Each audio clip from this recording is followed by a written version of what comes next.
వినయ్ కుమార్ గారిని ఏ విధంగా చూడాలి? శివశంకర్ కొడుకుగా చూడాలా, ఒక సజ్జన్గా చూడాలా, పిఆర్పి పార్టీ వ్యవస్థాపకుల్లో ఒకరుగా చూడాలా, లేదా కొత్త రాజకీయ పార్టీ పెట్టే వ్యక్తిగా చూడాలా? డాక్టర్ వినయ్ కుమార్ అనగానే ఫస్ట్ గుర్తొచ్చేది ప్రజారాజ్యం పార్టీలో కీలకమైనటువంటి వ్యక్తి అని అంది. ఎంతవరకు నిజం? హుజూరాబాద్ ఎలక్షన్స్ తర్వాత చాలా డిఫరెంట్ యాంగిల్లో రాజకీయాలు తయారైనాయి. ఇప్పుడేమో కొత్త పార్టీ పెట్టే వాళ్ళు చాలామంది వస్తున్నారు. దాంట్లో ఇప్పుడు మీరు కూడా ఒక కొత్త పార్టీ పెట్టాలన్న ఆలోచనలో ఉన్నారు. నిజంగా తెలంగాణలో కొత్త పార్టీకి స్కోప్ ఉందా? ప్రజలు ఎవరు ఆల్టర్నేటివ్ అని ఎతుకుతా ఉన్నారు. ఒక్కొక్క దగ్గర లేని పక్షంలో టీఆర్ఎస్కు ఓటేస్తున్నారు. ఇప్పుడు తెలంగాణలో కాంగ్రెస్ పార్టీని భూస్థాపితం చేస్తుంది కాంగ్రెస్ నాయకులేనా? తెలంగాణ ఇచ్చినటువంటి కాంగ్రెస్ పార్టీ, తెలంగాణ ఇచ్చిన కాంగ్రెస్ పార్టీ అని అనుకోండి, తెలంగాణ ఇవ్వాల్సి వచ్చింది. తెలంగాణ కాంగ్రెస్ ఇవ్వాల్సిన పరిస్థితి వచ్చింది అన్నారు. ఒకవేళ తెలంగాణ సాధించుకున్నటువంటి క్రెడిట్ ఇవ్వాలి అని అంటే ఎవరికి ఇవ్వచ్చు? ఆత్మహత్యలు చేసుకున్న వాళ్ళకి, ఉద్యమాలు చేసుకున్న వాళ్ళకి. అసలు తెలంగాణే ఊపిరి అని చెప్పేసి వచ్చినటువంటి రీజనల్ పార్టీ, ప్రాంతీయ పార్టీ ఏదైతే ఉందో అదే ఎందుకు విలువలను కోల్పోతుంది? ఎందుకు సిద్ధాంతాలని మర్చిపోతుంది? ఎందుకు రోజు రోజుకి ఆ పార్టీ మీద పట్టును కోల్పోతుంది? ఈ విధంగా వస్తున్నటువంటి కొత్త పార్టీలని ఏ విధంగా ప్రజలు చూడాలి, ఏ విధంగా ఆదరించాలి? వాటికి మీరిచ్చే సమాధానం ఏంటి? మీకు, మీ పిల్లలకి. వినయ్ కుమార్ గారికి ఆల్రెడీ ఒకసారి ఓడిపోవడం జరిగింది. ఆయనకి రాజకీయ భవిష్యత్తు లేదు, ఎక్కడ ఏ టికెట్ రాదు. అందుకని ఏం చేయాలో తెలియక కొత్త పార్టీ పెడుతున్నారు అని చెప్పి ఒక వాదన ఉంది. దానికి మీరేమంటారు?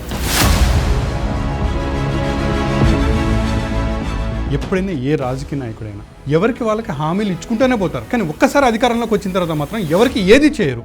ఎందుకు రాజకీయ పార్టీలు ఇట్లా తయారవుతున్నాయి? ఇప్పుడు హుజూరాబాద్లో 300 కోట్లు ఖర్చు పెట్టిన వాళ్ళు దాన్ని ఎలా తిరిగి తెచ్చుకోవాలని చూస్తాడు. 300 కోట్లు ఖర్చు పెడితే అతని దగ్గర ఎంత డబ్బు ఉన్నట్టు? ఎంత తెలివైన వాడు చూడండి రాజకీయవేత్త. గర్భవతి స్త్రీలు, నాకు నా బిడ్డకి ఇద్దరికీ హాని కదా అని వాళ్ళు ప్రైవేట్ హాస్పిటల్లో వెళ్ళి ప్రసవిస్తున్నారు. మన గ్రేట్ కేసీఆర్ గారు ఏం చేస్తారు? గవర్నమెంట్ హాస్పిటల్లో ప్రసవిస్తే నేను 13,000 రూపాయలు కిట్ ఇస్తాను అని అంటారు. అది చూసి అందరు వెళ్ళి మెట్ల మీద, ఫ్లోర్ మీద డెలివరీలు చేస్తున్నారు. ఓట్ల కోసం నువ్వు మళ్ళీ హాస్పిటల్కి పంపిస్తున్నావు. ఆ హాస్పిటల్ ఎందుకు బాగా చేయవు నువ్వు? మీ పార్టీకి బలంగా ఉన్నది ఎవరు? మూలాలు ఎవరు? పిల్లర్స్ ఎవరు? Welcome to UA TV. Time to టాక్కి స్వాగతం. ఇప్పుడు తెలంగాణలో రాజకీయ పరిస్థితి ఎవరికి అర్థం కాకుండా ఉంది. ముందు ముందు ఈ రాజకీయాలు ఎటువైపు వెళ్ళబోతున్నాయి? అసలుకి ఏ రాజకీయ పార్టీలు ఒకటవుతున్నాయి? ఇది ఒక సైడ్ అయితే, మరో సైడు కొత్త పార్టీలు పుట్టుకొస్తూనే ఉన్నాయి. కాకపోతే ఇప్పటికే కొంతమంది కొత్త పార్టీలు పెట్టి పాదయాత్ర రూపంలో ప్రజల మధ్యలోకి వెళ్తున్నారు. ఇంకా కొంతమంది పార్టీలు పెట్టే ఆలోచనలో కూడా ఉన్నారు. ఇదే కోవలో ఇప్పుడు ఒక మాజీ గవర్నర్, మాజీ మంత్రి తనయుడు కూడా కొత్త పార్టీ పెట్టే ఆలోచనలో ఉన్నారు. కానీ ఆ పార్టీ ఎందుకు పెడుతున్నారు, ఎవరి కోసం పెడుతున్నారు, ఆ పార్టీ వెనుక ఉన్నటువంటి అసలు కారణాలేంటి? ఇప్పటి వరకు ఒక ఎత్తు అయితే ఇప్పుడు మరో ఎత్తు అంటున్నారు వారెవరో ఇప్పుడు మనం చూద్దాం. ఇప్పుడు మన స్టూడియోలో వారితో మనం ఉన్నా అండి. వారి మాటల్లోనే కొత్త పార్టీ ఎందుకు పెడుతున్నారు, దానికి గల కారణాలేంటి, వాటి వెనక ఉన్నటువంటి రహస్యాలేంటి? ఇప్పటివరకు చాలా పార్టీలో వారు ఉన్నారు.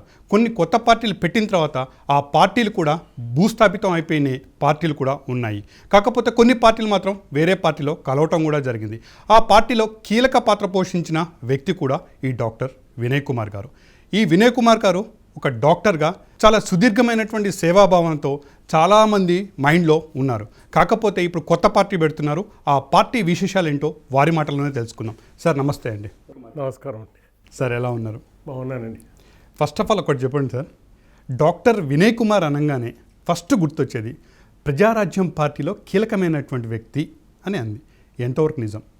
నేను డాక్టర్ మిత్ర అని ఇద్దరం చాలా కోయిన్సిడెంటలీ మేమిద్దరం కూడా పుట్టకు సంబంధించిన సర్జన్స్. మేము సర్జికల్ గ్యాస్ట్రోఎంట్రాలజిస్ట్.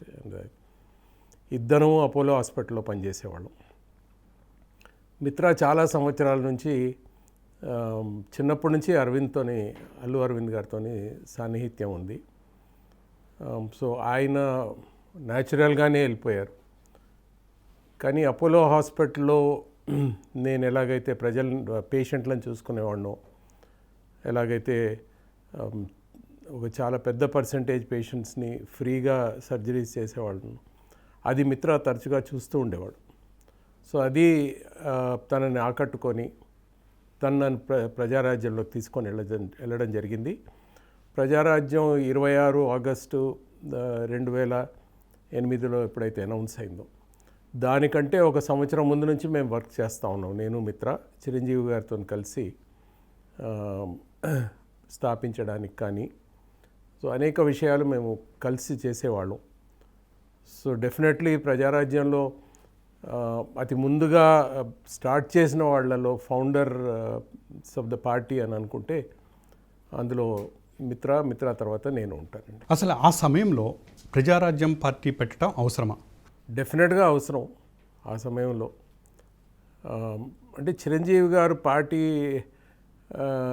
పెట్టడానికి ఒక సమయం అన్నది అవసరం లేదండి. చిరంజీవి గారి పాపులారిటీ అందరికీ తెలిసిందే అది. సో ఆయన ఎప్పుడైనా పెట్టవచ్చు పార్టీ.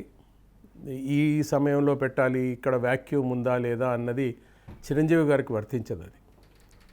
సో అప్పుడు అవసరమా అంటే డెఫినెట్గా అవసరం. కానీ చాలామందిలో ఒక వాదన ఉంది, అప్పుడు చిరంజీవి గారు ప్రజారాజ్యం పార్టీ పెట్టడం వల్లే ఇప్పుడు తెలంగాణ ఆంధ్ర బైఫర్కేషన్ అవ్వడానికి బీజం పడింది, లేకపోతే అంతగా పడేది కాదు, ఇప్పటికి వరకు కూడా ఆంధ్రప్రదేశ్ కలిసి ఉండేదే అని ఒక టాక్ ఉంది. అంటే ఏ విధంగా అది?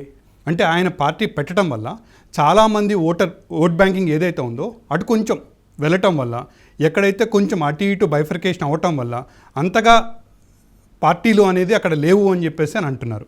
ఈ విభజన బీజం కేసీఆర్ గారు వేశారు 2002లో. అప్పటి నుంచి ఆయన ముందుకెళ్తూ ఉన్నారు. ఆయనకి ప్రతి అడుగులో ఎక్కడో ఒక దగ్గర మన ఫేటే అనుకోండి, లేకపోతే సర్కమ్స్టాన్సెస్ అనుకోండి, అవి తోడు ఇచ్చాయి ఆయనకి. ప్లస్ ఆకాంక్ష, తెలంగాణలో ఆకాంక్ష, దాన్ని ఎవరూ ఆపలేరు కదా. అంటే యావత్ తెలంగాణ ఒక విజృంభించి అడిగింది. ఎవరో ఒకళ్ళు, అక్కడో గ్రామం ఇక్కడో గ్రామం కాదు, ప్రతి గ్రామంలో ప్రతి మనిషి అడిగాడు. సో అలాంటప్పుడు తెలంగాణ విభజన అన్నది డెఫినెట్లీ అనివార్యం అయిపోయింది అది. కాకపోతే అప్పుడు ప్రజారాజ్యం పార్టీ పెట్టడం వల్ల అప్పటి వరకు ఎదురులేని పార్టీగా ఉన్నటువంటి టీడీపీ పార్టీ ఓడిపోవడం జరిగింది. అది ఎందుకు ఓడిపోయింది అని అంటే దానికి సంబంధించిన ఓట్ బ్యాంకింగ్ అంతా సగం వరకు పీఆర్పీ పార్టీలోకి వచ్చింది. దానివల్ల అక్కడ టీడీపీ ఓట్ బ్యాంకింగ్ చీలి కాంగ్రెస్ అధికారంలోకి వచ్చింది అని ఒక వార్త ఉంది, ఒక టాక్ ఉంది. అది ఎంతవరకు నిజం? టీడీపీ ఓట్ బ్యాంకు ప్రజారాజ్యంకి రాలేదండి. ప్రజారాజ్యంకి యాంటీ కాంగ్రెస్ ఏదైతే ఉండిందో 5 సంవత్సరాలు, అది ప్రజారాజ్యంకి వచ్చింది. న్యూట్రల్ ఓటర్స్ ఎవరైతే ఉంటారో, ఎవరైతే టీడీపీ కాంగ్రెస్కి వ్యతిరేకంగా వాళ్ళ ఏలుతున్న దానికి విధానంలో వ్యతిరేకంగా ప్రజలు ఏదైతే ఉన్నారో, వాళ్ళు ఒకవేళ ప్రజారాజ్యంలోకి లేకపోయింటే ప్రజారాజ్యం కానీ అప్పుడు టీడీపీకి వెళ్ళేవారేమో. కానీ డెఫినెట్గా టీడీపీ ఓట్ బ్యాంక్ కాదు అది. అది వ్యతిరేక ఓట్ బ్యాంక్, కాంగ్రెస్ వ్యతిరేక ఓట్ బ్యాంక్. టీడీపీ ఓడిపోయింది అంటే దాని తప్పిదారుల వల్ల ఓడిపోయింది అది. కానీ కాంగ్రెస్ వ్యతిరేకత ఓటు బ్యాంకింగ్ పీఆర్పీకి వస్తే, కానీ అయినా కానీ కాంగ్రెస్ రూలింగ్లోకి వచ్చింది అప్పుడు. అంటే దానికి కొంచెం డీటెయిల్డ్గా మీకు చెప్పాలి అంటే, టీడీపీకి ఆ టైంలో 90 సీట్స్ వచ్చాయి. కరెక్ట్గా అంటే 89 వచ్చాయి. అంటే ఇది నేను చేసిన ఎనాలిసిస్. 89 సీట్స్ వచ్చాయి టీడీపీకి. అటు 175 సీట్లున్న ఆంధ్ర సైడు 50 వచ్చాయి అనుకోండి. దగ్గర అటు సైడ్ 50 వచ్చాయి, 45 నుంచి 50 40 వచ్చాయి, 39 40 వచ్చాయి. అంటే 175లో 50 వచ్చాయి, 119లో 40 వచ్చాయి. సో ఎంత ఎక్కువగా టీడీపీకి ఇక్కడ ప్రపోర్షనేట్లీ ఇక్కడ చాలా ఎక్కువగా వచ్చాయి. ఎందుకంటే టీడీపీకి ఓట్ బ్యాంకు బ్యాక్వర్డ్ క్లాసెస్, ఆ బ్యాక్వర్డ్ క్లాసెస్ ఎప్పుడు టీడీపీతోనే ఉన్నారు. ఆ బ్యాక్వర్డ్ క్లాసెస్ తెలంగాణలో ఎక్కువ ఉన్నారు ఆంధ్ర కంటే. తెలంగాణలో 55-60% ఉన్నారు, ఆంధ్రాలో 35% ఉన్నారు. సో ఆ బ్యాక్వర్డ్ క్లాసెస్ టీడీపీని బ్యాక్ చేశారు. సో మీకు 175 ఉన్న దగ్గర 50 వచ్చాయి, 119 ఉన్న దగ్గర 40 వచ్చాయి. మళ్ళీ అదే చూసుకుంటే మళ్ళీ ఇక్కడ 119లో 60 సీట్లు మహాకూటమి అని ఇచ్చారు టీడీపీ. టీఆర్ఎస్కి 45, 10 సీట్లు సిపిఐ, సిపిఎం, బీజేపీ వీళ్ళందరికీ ఇచ్చారు. సో వాళ్ళు కంటెస్ట్ చేసింది ఒక 60 సీట్లే. 60 సీట్లలో 40 సీట్లు వచ్చాయి. అర్థమైందా మీకు? సో ఒకవేళ కానీ టీడీపీ ఈ మహాకూటమి అని చెయ్యకుండా ఉంటే ఇటువైపు మరి తెలంగాణలో ఎన్ని వచ్చాయో ఇప్పుడు మనం గెస్ చేయాల్సి వస్తుంది, కానీ మనకు చెప్పలేము. మనం టీడీపీకి ఎన్ని వచ్చాయో తెలియదు ఆ టైంలో. ఆ తర్వాత ఇక్కడ ఒక విభజన పార్టీతోని కూటమి పెట్టుకున్నారు అని అటు ఆంధ్ర సైడ్ వాళ్ళు కూడా ఇలే. సో 175లో అక్కడ కూడా ఎక్కువ వచ్చేవేమో, ఇటు 119లో ఎక్కువ వచ్చేవేమో. మీకు ఇన్ని పథకాలు పెట్టుకున్న రాజశేఖర రెడ్డి గారికి, ఒక ఫీజు రీయింబర్స్మెంటే కానీ, లేకపోతే అంబులెన్స్ పథకం, ఆరోగ్యశ్రీ, పెన్షను, డబుల్ బెడ్రూమ్స్ ఇవన్నీ పెట్టుకున్నాక కూడా 294లో సగం 147, 147కి ఆయనకు వచ్చినవి 153-54 వచ్చాయి. అంటే బేర్లీ అందుకే కదా ప్రజారాజ్యంని కలుపుకోవాల్సి వచ్చింది, ఒక మెజారిటీ పెంచుకోవడానికి. సో టీడీపీ ఓట్ బ్యాంకు ప్రజారాజ్యంకి వచ్చింది, or Congress vote bank anti Congress vote ఒకవేళ ప్రజారాజ్యం లేకపోయి ఉంటే అది టీడీపీకి పోయేదేమో. సో అప్పుడు టీడీపీ ఛాన్సెస్ ఉండేవేమో. ప్లస్ స్ట్రాటజీ, ఒక చాలా పెద్ద స్ట్రాటజీ, నేను నాకంటే పెద్ద స్ట్రాటజిస్ట్ లేడు అని అనుకునే చంద్రబాబు నాయుడు ఆయన చేసుకున్న తప్పులు అవి. ఆయన తప్పులు చేసుకొని అంటే ఆఫ్టర్ ఒక 1999 ఎలక్షన్స్లో తెలుగుదేశం పార్టీ ఒక డబ్బుల మయంతో ఇవాళ మీరు హుజూరాబాద్లో చూస్తున్నదంతా బీజం నాటింది చంద్రబాబు నాయుడు. అక్కడి నుంచి మొదలుపెట్టుకొని డబ్బులు ఇవ్వడం అందరికీ తెలుసు. ఆయన ఎక్కడెక్కడ డబ్బులు ఇచ్చి నోర్లు మూయించాడో, ఎక్కడ ఎలక్షన్స్లో డబ్బులు ఇచ్చాడు. అది పోయి 2004లో అది నడవలేదు. ఆయనకి వ్యతిరేకత చాలా ఎక్కువగా వచ్చింది. అంటే చాలామంది రైతుల వలన ఓడిపోయాడు చంద్రబాబు నాయుడు ఊర్లలో అన్నారు. కానీ ఇవాళ అంటే ఎవరైనా ఒప్పుకోవాలి, హైదరాబాద్ మాత్రం ఆయన డెవలప్ చేశాడు. మరి డెవలప్ చేసిన హైదరాబాద్లో 25 సీట్లలో 1 సీట్ రాలేదు ఆయనకి 2004లో. మరి ఇక్కడైతే రైతులు లేరు కదా. సో పూర్తిగా వ్యతిరేకం వచ్చేసి రాజశేఖర రెడ్డి ఆయన ప్రజాప్రస్థానంతో, పాపులారిటీతోనే. కానీ ఆ 2004-2009 ఆ మధ్యలో ఒక ఏదైతే వ్యతిరేక ఓటు ఉండిందో కాంగ్రెస్కి అగెన్స్ట్, అది టీడీపీకి పోకుండా ప్రజారాజ్యంకి వచ్చింది. అలాగా కాంగ్రెస్ గెలిచిందని ఒప్పుకుంటాను, కానీ టీడీపీ ఓట్ బ్యాంక్ ప్రజారాజ్యంకి ఏం రాలేదండి. రైట్. అయితే ఇక్కడ ఇంకొక క్లారిటీ నాకు కావాలి. నిజంగా ప్రజారాజ్యం పార్టీ అంత విలువలతో రాజకీయాలకు వస్తే అది చిరంజీవి గారి చరిష్మా కోసమే వచ్చింది, ఆయన చరిష్మా మీదే పార్టీ నడిపిస్తాము అని చెప్పేసి అప్పుడు ఒక టాక్ వచ్చింది. నిజంగా ఆయన చరిష్మా మీదే పార్టీ నడిచే పరిస్థితి ఉందా, లేకపోతే మీరు పెట్టుకున్నటువంటి రాజకీయ విలువలు కానీ సిద్ధాంతాలు ఏవైతే ఉందో వాటితో ముందుకు తీసుకెళ్దాం అనుకున్నారా? అంటే 2009లో మాత్రం ఆయన చరిష్మాతోనే గెలుస్తాం అనుకున్నామండి. అపారమైన పాపులారిటీ కదా అయింది. ఆ చరిష్మాతోనే గెలుస్తామని అనుకున్నాం. కానీ ఆయన మేము ఆయన తోడుండి, నేను 2009లో నిజామాబాద్కి లాస్ట్ మూమెంట్లో నన్ను వెళ్ళి నిలబడమన్నారు ఆయన. కానీ నేను కానీ మిత్రా కానీ అసలు నిలబడాలని ఎప్పుడు అనుకోలేము. ప్రత్యక్ష రాజకీయాల్లోకి వచ్చి ఎలక్షన్స్లో నిలబడాలి అని ఏ రోజు అనుకోలేదు మేమిద్దరం. కానీ బ్యాక్ రూమ్లో ఉండి ప్రజల జీవితాలు ఎలా మార్చాలి అది మారుద్దాం, సమాజాన్ని ఎలా మారుద్దాం. అప్పుడున్న కంబైన్డ్ ఆంధ్రప్రదేశ్ని ఎలా బాగు చేయాలి అన్నది మొత్తం ప్లాన్ ఉండింది మా దగ్గర. అలాగే అండర్ డెవలప్డ్ తెలంగాణను కూడా ఎలా పైకి తీసుకురావాలి అన్నది. సో 2009లో ఆయన చరిష్మాతో గెలిచినా కానీ ఆ తర్వాత 2014లో మాత్రం మేము చేసిన పనులతో గెలవాలి అన్నది ఒక ఆలోచన విధానం ఉండింది మాది. దురదృష్టం అది 2009లోనే ఆగిపోయింది. అది కానీ అంత వాల్యూస్తో వచ్చినటువంటి పార్టీల నుంచి ఒక్కసారిగా మిత్రా గారు కానీ మీరు కానీ బయటికి రావాల్సినటువంటి పరిస్థితి వచ్చింది. ఎందుకు వచ్చింది? ఇది చాలా అపోహ అండి. మేమిద్దరం బయటికి రాలేదు. లేదా పంపించేశారా? లేదు, మేము ఎలక్షన్స్ నేను నిలబడ్డాను కదా. చాలామంది 2009 ముందు డాక్టర్ వినయ్ గారు రాజీనామా చేశారు పార్టీ నుంచి, లేదా మిత్రా దూరం అయిపోయి లేదే. మేము ఎలక్షన్స్ అయిపోయాక అంటే చాలా మేము ఒక ఆలోచన విధానంతో వెళ్ళాం రాష్ట్రాన్ని బాగు చేయాలి అని. అది అవ్వలేదు, సాధ్యపడలేదు.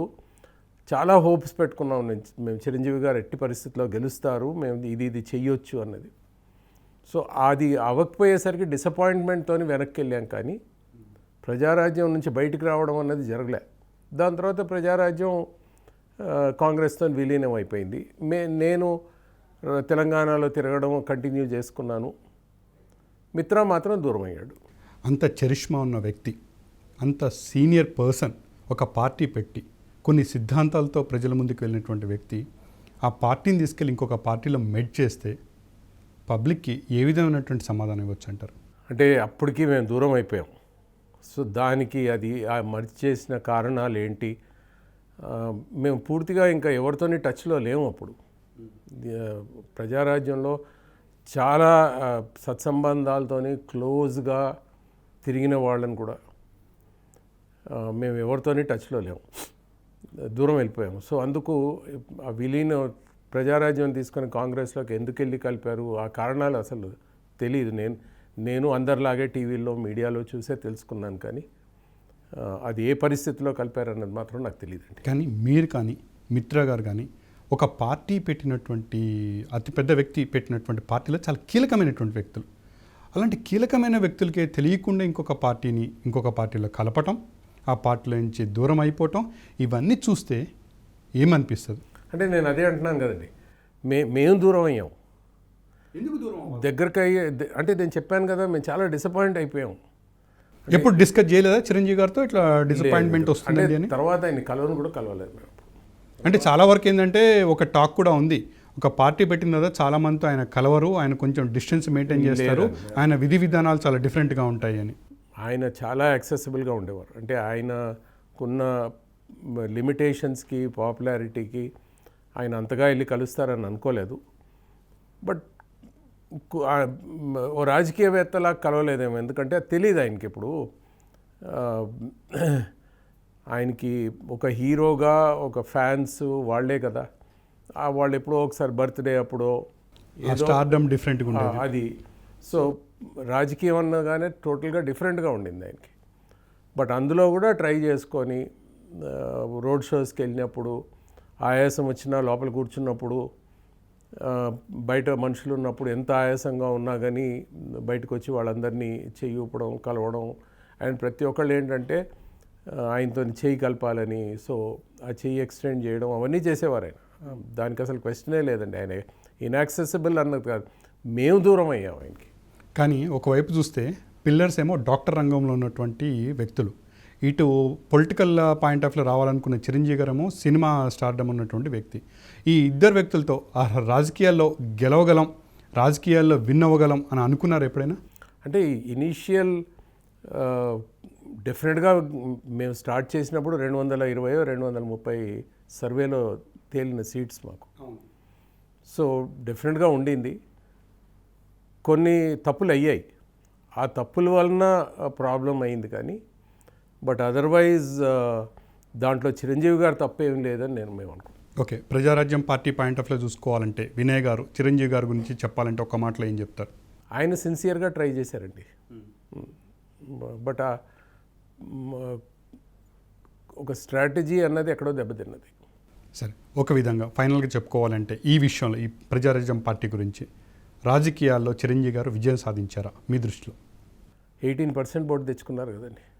మొదటిసారి 18% ఓటు తెచ్చుకోవడం అన్నది గొప్పతనమే కదా, ఎంతమంది తెచ్చుకోగలుగుతారు? మరి అంత విజయం సాధించిన వ్యక్తి పార్టీని ఎందుకు నడపలేకపోయారు? నేను మళ్ళీ అదే అంటున్నా, ఆ టైం వచ్చేసరికి నేను దూరం అయిపోయాను. నేను కానీ మిత్ర కానీ మేము దూరం అయ్యాం. సో అట్లా కలుపుతారని తెలిసే దూరం అయ్యారా, లేకపోతే అనుకోకుండా దూరం అయ్యారా? లేదు, మేము కలపబోతున్నారన్నది నేను మీకు ఇంతకుముందే చెప్పాను, మీడియాలో చూసాము. ఓకే, సరే.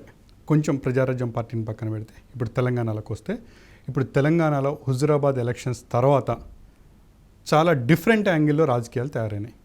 ఇప్పుడేమో కొత్త పార్టీ పెట్టే వాళ్ళు చాలామంది వస్తున్నారు. ఇప్పటికే షర్మిలా గారు కానీ, ఐపీఎస్ ప్రవీణ్ కుమార్ గారు కానీ, ఇంకా చాలామంది వస్తున్నారు, ఇంకా వచ్చేవాళ్ళు కూడా ఉన్నారు. దాంట్లో ఇప్పుడు మీరు కూడా ఒక కొత్త పార్టీ పెట్టాలన్న ఆలోచనలో ఉన్నారు. నిజంగా తెలంగాణలో కొత్త పార్టీకి స్కోప్ ఉందా? 100% స్కోప్ ఉందండి. మీరు ఇప్పుడు చూస్తూ ఉంటే ప్రజలకి టీఆర్ఎస్ వ్యతిరేకత ఓటు ఎక్కడ వేయాలి అన్నది అర్థం కావట్లేదు. సో ఎవరు వాళ్ళకి హోప్ ఇస్తే ఆ ఇండివిజువల్స్కి ఓటేస్తున్నారు, పార్టీ పరంగా కాకుండా. అటు నాగార్జున సాగర్లో డిపాజిట్ కోల్పోయిన బీజేపీ ఇవాళ హుజురాబాద్లో పోయినసారి 1600 ఓట్లు వచ్చిన బీజేపీ, బండి సంజయ్ గారు ఎంపీగా నిలబడ్డప్పుడు అన్ని కాన్స్టిట్యున్సీస్లో ఆధిక్యత వచ్చినా నెగిటివ్ వచ్చింది హుజురాబాద్లో. ఆయనకి 35,000 ఎంతో నెగిటివ్ వచ్చింది, 40,000 35,000. మరి అలాంటి దగ్గర ఆయన సైడ్ నుంచి, ఆ పార్టీ సైడ్ నుంచి ఈటెల రాజేందర్ గారు నిలబడినప్పుడు, మరి ఈటెల రాజేందర్ గారిని ఆ 1500 ఓట్స్ నుంచి 15,000 25,000 మెజారిటీ వరకు తీసుకొని వెళ్ళారు. అది ఖచ్చితంగా ఈటెల రాజేందర్ గారికి వేసిన ఓటు, అది బీజేపీ ఓటు కాదు అది. సో అది ఈటెల రాజేందర్ గారికి వేసిన ఓటు. అలాగే మళ్ళీ అదే నాగార్జున సాగర్లో చూసుకుంటే అదే బీజేపీకి డిపాజిట్ పోయింది. జానారెడ్డి గారి క్రెడిబిలిటీ అనుకోండి, లేకపోతే కాంగ్రెస్ పార్టీ, జానారెడ్డి గారు పెద్ద మనిషి, బట్ కాంగ్రెస్ పార్టీ అంత హోప్ ఇవ్వలేదు ప్రజలకి. అందుకు వ్యతిరేక ఓటు నిర్వీర్యం అయిపోయి టీఆర్ఎస్ కేసింది. మళ్ళీ మీరు ఎమ్మెల్సీ ఎలక్షన్స్లో చూసుకుంటే ఒక ఇండివిజువల్ తీన్మార్ మల్లన్న అనే అతనికి గెలుపు దరిదాపుల్లోకి తీసుకొని వచ్చారు కదా. పల్లా రాజశేఖర రెడ్డి ఎంత ఖర్చు పెట్టాడో అందరికీ తెలిసిందే. తీన్మార్ మల్లన్నకు అంత స్తోమత లేదని తెలుసు, కానీ గెలుపు దగ్గర తీసుకొని. సో ప్రజలు ఎవరు ఆల్టర్నేటివ్ అని ఎతుకుతూ ఉన్నారు ఒక్కొక్క దగ్గర. లేని పక్షంలో టీఆర్ఎస్కు ఓటేస్తున్నారు. కానీ ఇప్పుడు తెలంగాణలో ఒక విధంగా చూసుకుంటే ఇటువైపు బీజేపీ, అటు కాంగ్రెస్ పార్టీయే ప్రత్యామ్నాయంగా టీఆర్ఎస్కి నడుస్తుంది అని చెప్పేసి ఒక వాదన నడుస్తుంది. పార్టీ పరంగా కాదండి. అందుకే నేను అంటున్నాను, ఇండివిజువల్సే వచ్చి గెలుస్తున్నారు, లేకపోతే గెలిచే దరిదాపుల్లోకి వస్తున్నారు. సో అలాంటప్పుడు ఒక ఆల్టర్నేటివ్ ఇచ్చిన పార్టీ అయితే, పూర్తి పార్టీయే ఆల్టర్నేటివ్ ఇస్తే ప్రజలు ఆ పార్టీ వైపు చూస్తారు టీఆర్ఎస్కి. ఎందుకంటే ఒక పార్టీకి ఏ పార్టీకి వేయాలో తెలియడం లేదు, అందుకు ఇండివిజువల్స్కి ఓట్లు వేస్తున్నారు. అంటే ఇప్పుడు ఉన్నటువంటి బీజేపీ కానీ కాంగ్రెస్ కానీ ఫ్యూచర్లో అంతగా నిలబడలేవని అంటారా పార్టీ పరంగా? బీజేపీ అన్నది లేదని తెలుసు. పోయినసారి చూసాము, 113 సీట్లలో డిపాజిట్ పోయింది 3 సంవత్సరాల ముందు. కాంగ్రెస్ పార్టీ తెలంగాణలో ఎప్పుడు ఆల్టర్నేట్ కాలేదండి, ఎప్పటికైనా ఆల్టర్నేట్ కాలేదు. ఎందుకని? మీకు తెలుగుదేశం వచ్చిన 1983 నుంచి ఇవాళ వరకు 9 ఎలక్షన్స్ అయ్యాయి. అవును, 7 ఎలక్షన్స్ ఆంధ్రప్రదేశ్, 2 విభజన అయ్యాక మన తెలంగాణలో. అవును, ఆ ఏళ్ళలో కూడా సుదీర్ఘంగా టీడీపీ అధికారంలో ఉంది. సుదీర్ఘంగా అంటే అసలు దరిదాపుల దగ్గర లేదు కాంగ్రెస్ పార్టీ ఎప్పుడు. మీకు ఆ 7 ఎలక్షన్స్లో 119లో 60 గెలిస్తే అధికారానికి వస్తారు అని అనుకుంటే, కాంగ్రెస్ 2 సార్లు 50 దాటింది కానీ 60 దాటలే. 2004లో రాజశేఖర రెడ్డి గారు వచ్చినప్పుడు 54 వచ్చాయి. 1989లో చెన్నారెడ్డి గారు ఉన్నప్పుడు 57 వచ్చాయి. అంతకుముందు ఎప్పుడూ కాంగ్రెస్ 40 దాటలే. టీడీపీకి 70, కాంగ్రెస్కి 40, ఎంఐఎం 5, మిగతా 3-4 ఇండిపెండెంట్, సిపిఐ, సిపిఎం, బీజేపీ. ఇది ప్రతిసారి పరిస్థితి. మరి టీడీపీ 70 అన్నది డెఫినెట్గా బ్యాక్వర్డ్ క్లాసెస్ వలన వచ్చింది. బ్యాక్వర్డ్ క్లాసెస్ ఓ షెడ్యూల్ కాస్ట్లో ఒక సెక్షన్, ఈ ఇద్దరు వలన అంతవరకు వెళ్ళింది. కాంగ్రెస్ 3-4 సెక్షన్లు పెట్టుకొని కూడా 40 దాటలేకపోయింది. సో ఈసారి అయితే చూస్తూనే ఉన్నాం. పోయినసారి 2014లో కాంగ్రెస్కి 22 వచ్చాయి. ఈసారి 2018లో 19 వచ్చాయి. సో కాంగ్రెస్ తెలంగాణలో కాంగ్రెస్ ఎప్పుడు గెలిచినా ఆంధ్రాలో ఎక్కువ వచ్చి గెలిచింది. తెలంగాణ వలన ఎప్పుడు గెలవలే. ఇంతకుముందు రూలింగ్ చేసినప్పుడు కూడా ఆంధ్రాలో కాంగ్రెస్ సీట్లను బట్టే అది రూలింగ్ అయింది. అంతే. తెలంగాణలో ఎప్పుడు టీడీపీ బలంగా ఉంది తప్ప కాంగ్రెస్ బలంగా లేదు.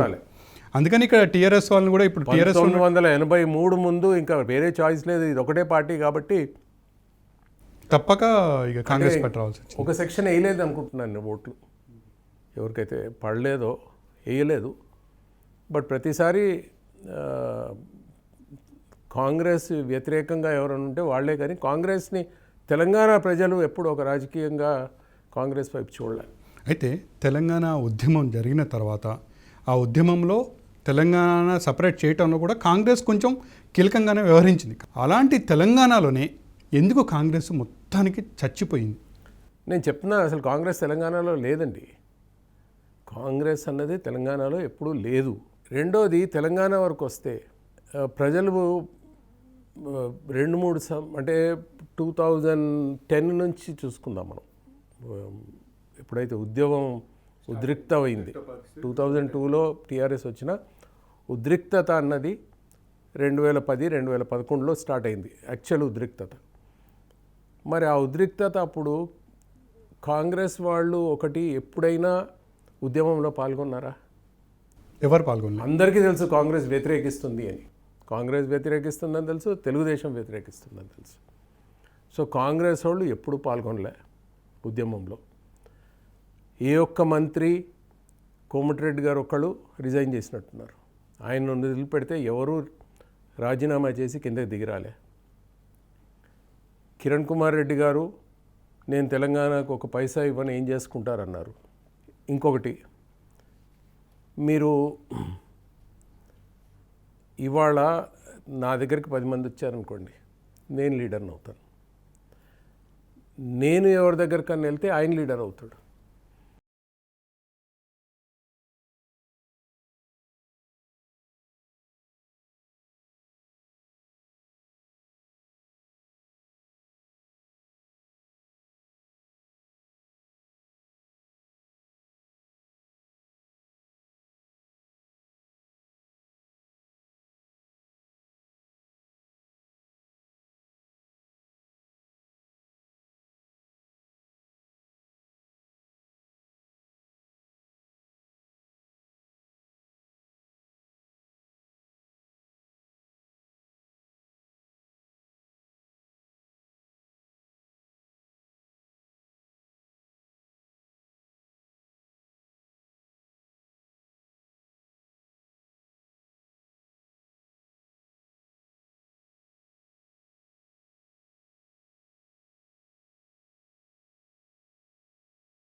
తర్వాత ఇక్కడ ఉస్మానియా యూనివర్సిటీ విద్యార్థులు గొడవ చేస్తున్నారు అన్నప్పుడు మళ్ళీ దాన్ని లేదు నేను తాగలేదు అన్నాడు. కానీ అందరికీ నీమ్స్లో అడ్మిట్ అయ్యి.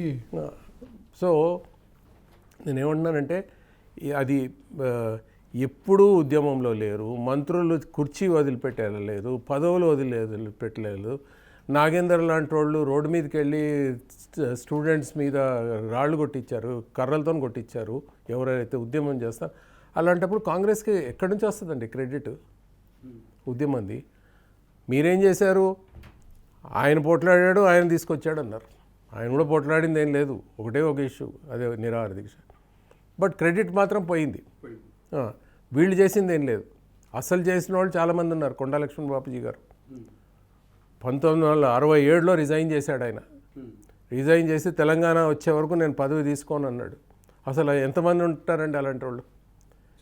కేసీఆర్ కూడా 2004లో గెలిచాక కాంగ్రెస్తో పొత్తు పెట్టుకొని గెలిచాడు, కేంద్ర మంత్రి పదవి తీసుకున్నాడు.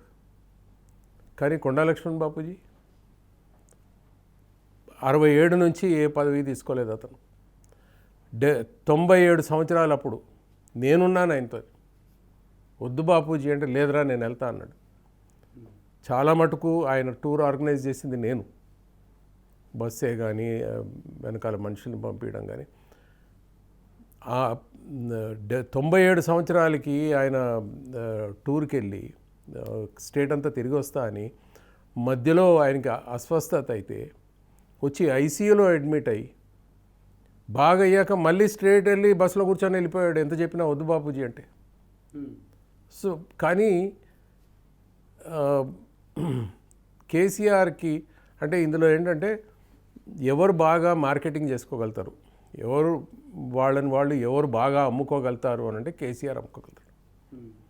ఇవాళ ఆయన స్పీచెసే చూడండి, అంటే ఒక మార్కెటింగ్ స్ట్రాటజీతోనే ఇప్పటివరకు ఆయన సీఎంగా వెలుగొందుతున్నారు. అదే అంతే. అయితే నాకు ఒకటి చెప్పండి, ఒక సీనియర్ నాయకులుగా కాంగ్రెస్ పార్టీలో చాలా కాలంగా మీరు ఉన్నారు కాబట్టి, మీ నాన్నగారు కూడా దాంట్లోనే ఉన్నారు కాబట్టి, ఇప్పుడు తెలంగాణలో కాంగ్రెస్ పార్టీని భూస్థాపితం చేస్తుంది కాంగ్రెస్ నాయకులేనా? 100% అండి. ఇప్పుడు ఒక పార్టీని బలపరచాలి అంటే మీరు ఒక మీటింగ్ పెట్టుకుంటారు, మీటింగ్ పెట్టుకొని ఓ స్ట్రాటజీ చేస్తారు. అది దేనికి పెట్టుకుంటున్నారు? పార్టీని బలపరచడానికి మీటింగ్ పెట్టుకుంటున్నారు మీరు. ఆ మీటింగ్లో ఎవరో లేచి ఏదో అరుస్తారు, ఓ పెద్ద గొడవ అవుతుంది. మరుసటి రోజు పేపర్లో ఏమొస్తుంది? కాంగ్రెస్ పార్టీ బలపరుచుకోవడానికి ఓ మీటింగ్ పెట్టుకుందని వస్తుందా? కాంగ్రెస్ పార్టీలో అల్లకల్లోలం, కోట్లాటలు, ఇదే వస్తుంది. మీరు ప్రతిసారి చూడండి, ఏ ఒక్క మీటింగ్ అన్నా వాళ్ళ సావకాశంగా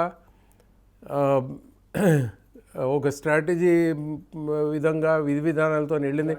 ఏం మాట్లాడారు అన్నది జరగదు అక్కడ జరిగేదంతా వాళ్ళు కొట్లాడుకున్నారు, వాళ్ళిద్దరు కొట్లాడుకున్నారు, దాంతో గొడవలు అయ్యాయి, కుర్చీలతో లేపి కొట్టుకున్నారు. ఇదే ఉంటుంది కాంగ్రెస్ పార్టీ. ఇంత సుదీర్ఘమైనటువంటి పార్టీ రోజు రోజుకి తెలంగాణలో చచ్చిపోతూ ఉంటే పరిస్థితి ఏంటంటారు? కాంగ్రెస్ పార్టీ ఇవాళ చాలా బలహీనంగా ఉందండి. కాంగ్రెస్ పార్టీ మీకు నేను చెప్పాను, 40 సీట్లు రావడం కూడా దానికి ఒక మేజర్ షేరు మైనారిటీస్. ఆ మైనారిటీస్ రావడం వలన దానికి 40 సీట్లన్నీ వచ్చాయి. తెలుగుదేశం మీకు చెప్పాను 70 సీట్లు వచ్చాయి అని. ఆ 70 సీట్ల షేరు టీఆర్ఎస్కి వెళ్ళింది. ఈ 40 సీట్లోంచి మైనారిటీస్ ఎప్పుడైతే వెళ్ళిపోయారో టీఆర్ఎస్కి 40-20కి పడిపోయింది, అక్కడ 70-90 అయిపోయింది. సో కాంగ్రెస్ పార్టీ కూర్చొని ఆలోచించాలి, ఈ సెక్షన్స్ని మేము ఎలా తెచ్చుకోవాలి, వాళ్ళని ఎలాగ మేము నమ్మించగలగాలి. అది చెయ్యకుండా వాళ్ళు పోట్లాడుతున్నాయి, ఈ పార్టీ మారదురా అన్నట్టు ప్రజల్లోకి, అంతే కదండి. ఇవాళ మీకు ఈ లాస్ట్ 5-6 సంవత్సరాలు చిన్నవి కూడా, నేను నా భార్య మేము ఎప్పుడైనా వెళ్తుంటే ఆ రోడ్లో గుంతలు, లాస్ట్ 3-4 సంవత్సరాలు ఆ గుంతలు చూసి, ఏంటి మీ కాంగ్రెస్ వాళ్ళు మీరు పోట్లాడరా, ధర్నాలు చేయరా, ఈ రోడ్లు ఏంటి, మనం ఇలాంటి పరిస్థితి అని ఎన్నోసార్లు అన్నత్తాను. నా భార్యనే నాతో అంటుంటే రోడ్డు మీద ఉన్న వాళ్ళు ఎంత అనుకుంటుండొచ్చు. అవును, పబ్లిక్ ఇంకా చాలా ఘోరంగా ఒక చిన్నది నేను చెప్తున్నాను, నేను రోడ్లు బాగాలేవు అని నేను 10 సార్లనే చెప్పుంటాను మా అధ్యక్షుల వారికి, ధర్నాలు చేద్దామన్నది కూడా వెళ్ళి ఇవాళ రేపు మీరు వెళ్ళి, అంటే ఈ ట్రాఫిక్ అదంతా చూసుకుంటే మీరు వెళ్ళి రోడ్డు మీద ధర్నా చేస్తే ట్రాఫిక్ జామ్ అయిపోయి ప్రజలు ఒప్పుకోరు, అది ఉల్టా ఇంక పార్టీనే తిడతారు. సో నేను అనేవాడిని, ఒక ఫుట్పాత్ మీద మన యూత్ కాంగ్రెస్ను 15-20 మందిని కూర్చోబెట్టి, కేసీఆర్ గారు మా రోడ్లు బాగా చేయండి అని ప్లాకార్డ్స్ మీద వెళ్తూ పోతున్న మీడియా ప్రజలు చూస్తుంటారు, ఫుట్పాత్ మీద ఉంటారు, అక్కడ రోడ్ జామ్ కాదు, ప్రజలు వెళ్తున్న కార్ల వాళ్ళు, స్కూటర్ వాళ్ళు అందరూ చూస్తారు, మీడియా వాళ్ళు చిత్రీకరిస్తారు. ఒక్కసారి జిహెచ్ఎంసీ దగ్గరికి వెళ్ళి ధర్నా చేశారు. అది ఒక అనౌన్స్ చేస్తారు, ఇవాళ మేము జిహెచ్ఎంసీ దగ్గర ధర్నా చేస్తామని. ఆ పోలీస్ వ్యాన్ వచ్చిందో లేదో, ఆ పోలీసు వాళ్ళు ఎత్తుకుపోయి వాళ్ళని జీప్లో వేసే ముందే వీళ్ళే ఎక్కేస్తారు. సో అది పరిస్థితి. ఇవాళ పేర్లు రాయించుకుంటూ ఉంటారు ఎవరెవరు అరెస్ట్ అయ్యారు అని. జెన్యూన్గా అసలు ఉద్యమాలు, ఇండిపెండెన్స్ కోసం ఎంత పెద్ద ఉద్యమం అండి ఇది. స్టార్ట్ అయ్యింది కాంగ్రెస్ పార్టీ నుంచి ఆ ఉద్యమం. నెహ్రూ గారు కానీ, గాంధీ గారు కానీ, సర్దార్ పటేల్ కానీ వీళ్ళంతా కూర్చొని ఆ ఉద్యమం చేశారు ఆ రోజుల్లో. ఒక అంత పవర్ఫుల్ బ్రిటిష్ రాజులనే తరిమి కొట్టారు. సో యాక్చువల్లీ ఉద్యమ పార్టీ అంటే ఏది కాంగ్రెస్ పార్టీ. మరి అది ఎక్కడ పోయింది అది? అదే అంటున్నా, ఇంత నేపథ్యం అంటే ఇంత సుదీర్ఘమైనటువంటి చరిత్ర ఉన్నటువంటి కాంగ్రెస్ పార్టీ, తెలంగాణ ఇచ్చినటువంటి కాంగ్రెస్ పార్టీ రోజు రోజుకి తెలంగాణలోనే కాంగ్రెస్ పార్టీ చచ్చిపోతూ ఉంటే ఎప్పుడైనా మీరు అధిష్టానం దృష్టికి కానీ లేకపోతే కాంగ్రెస్లో కానీ దాన్ని నిలబెట్టుకోవాలి, లేదా ఇక్కడ ఏం జరుగుతుందో అనే అధిష్టానం దృష్టికి కూడా తీసుకుపోయిన సందర్భాలు లేవా? తెలంగాణ ఇచ్చిన కాంగ్రెస్ పార్టీ అని అనకండి. తెలంగాణ ఇవ్వాల్సి వచ్చింది, ఒక చాయిస్ లేకుండా ఇవ్వాల్సి వచ్చింది. సో అది ఇచ్చిన కాంగ్రెస్ పార్టీ అని లాభం లేదు.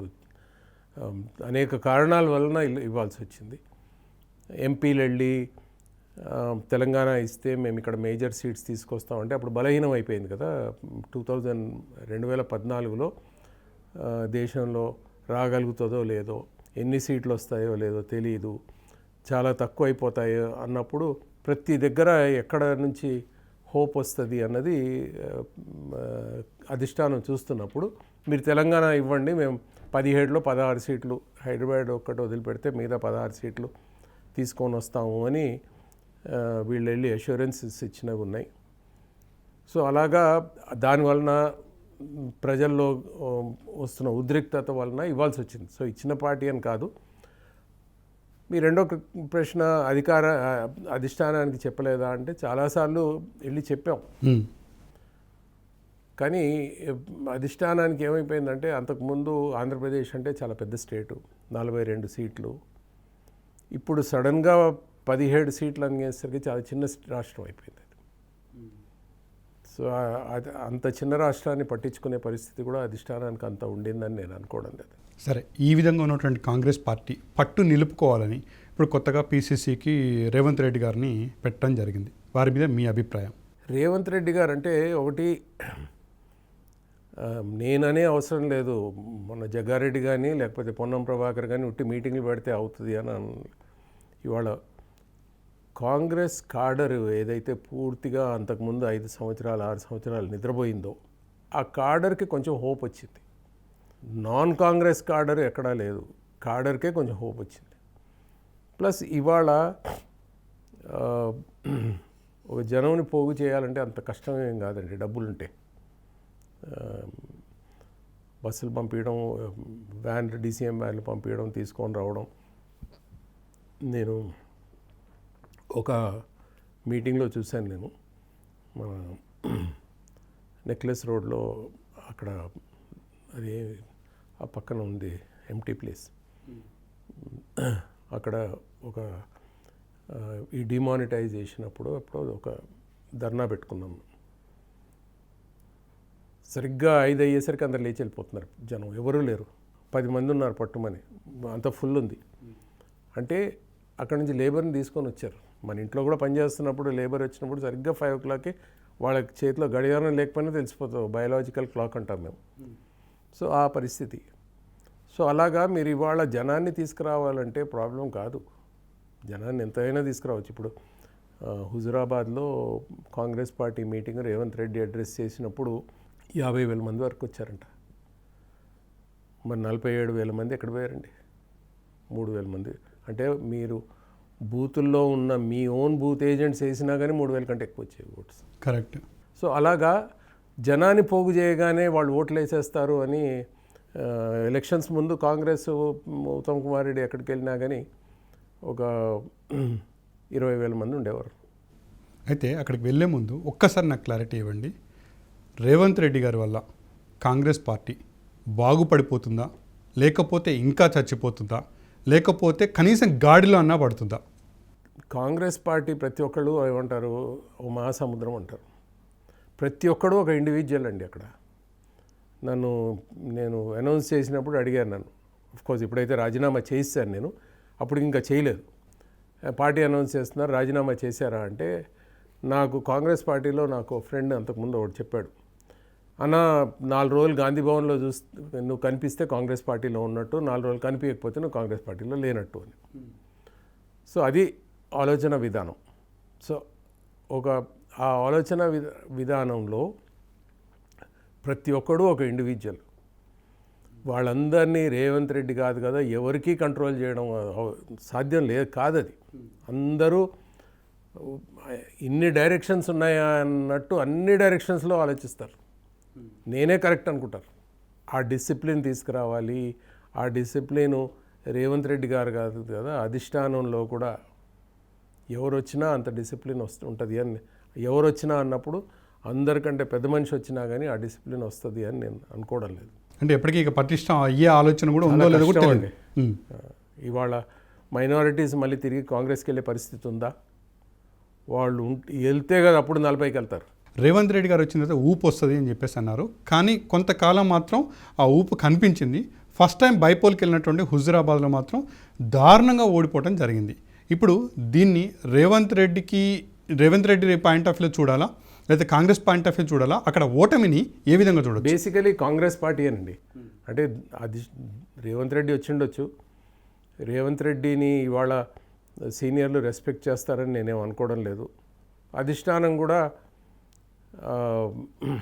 మరి ఎందుకో బీజేపీ నుంచి వచ్చిన వాళ్ళని, ఆర్ఎస్ఎస్ నుంచి వచ్చిన వాళ్ళకి ఎక్కువ మొగ్గు చూపుతూ ఉంది. ఇక్కడ ఈ మధ్యకాలంలో ఈ 6 నెలలు 8 నెలల్లో చూసుకుంటే 3 అధ్యక్షులను మార్చినప్పుడు 3 తీసుకొని వచ్చింది ఇక్కడ రేవంత్ రెడ్డి బీజేపీలోనే ఉన్న మనిషి. ఇంతకుముందు ఆర్ఎస్ఎస్, అటు నానా పటోలే అని మహారాష్ట్రలో ఆయన కూడా ఆర్ఎస్ఎస్ బీజేపీ మనిషి, అక్కడ సిద్ధు బీజేపీ నుంచి వచ్చిన మనిషి. సో 3 మార్చిన వాళ్ళని 3 బీజేపీ వాళ్ళని తీసుకొని వచ్చింది. కానీ ఇక్కడ రేవంత్ రెడ్డి అని అలా కాదు. అది ఆ కాంగ్రెస్ పార్టీ అంటే ప్రాబ్లీ కాంగ్రెస్ వర్కర్లకే బోర్ కొడుతుంది అనుకుంటా. ఇది ఎన్ని సంవత్సరాల నుంచి ఉంటుంది ఇలా పార్టీ అన్నట్టు.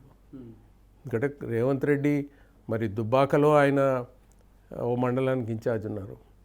అక్కడ అసలు దారుణంగానే ఓడిపోయింది. అంటే 10లో వచ్చాయి. నాగార్జున సాగర్లో ఆయన ఉన్నారు. ఇక్కడ మల్కాజ్గిరి ఆయన ఎంపీ. మొత్తం జిహెచ్ఎంసీలో ఆయన పరిధిలో 2 సీట్లు వచ్చాయి. సో ఇలా ప్రజల్ని పోగు చేయడం ఒకటి, దగ్గర తీసుకురావడం ఒకటి, వాళ్ళని ఓట్లు వేయించడం ఇంకొకటి. ఫస్ట్ రేవంత్ రెడ్డి గారు ఎమ్మెల్యేగా ఓడిపోయారు, ఆ తర్వాత ఎంపీగా గెలిచారు.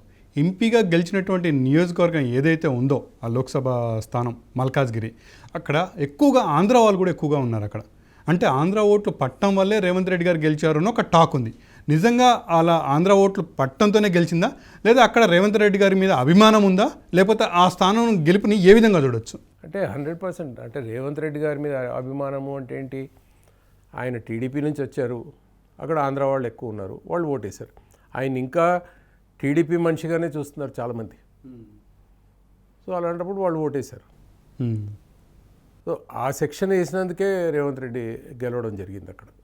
ఓకే, ఇందాక మీరు చెప్పిన దాని ప్రకారం చూసుకుంటే తెలంగాణ కాంగ్రెస్ ఇవ్వాల్సిన పరిస్థితి వచ్చింది అన్నారు. ఒకవేళ తెలంగాణ సాధించుకున్నటువంటి క్రెడిట్ ఇవ్వాలి అని అంటే ఎవరికి ఇవ్వచ్చు? ఆత్మహత్యలు చేసుకున్న వాళ్ళకి, ఉద్యమాలు చేసుకున్న వాళ్ళకి, రోడ్డు దిగి, అంటే మీకు ప్రతి ఊర్లోంచి మాకు తెలంగాణ కావాలని పుట్టుకొచ్చింది.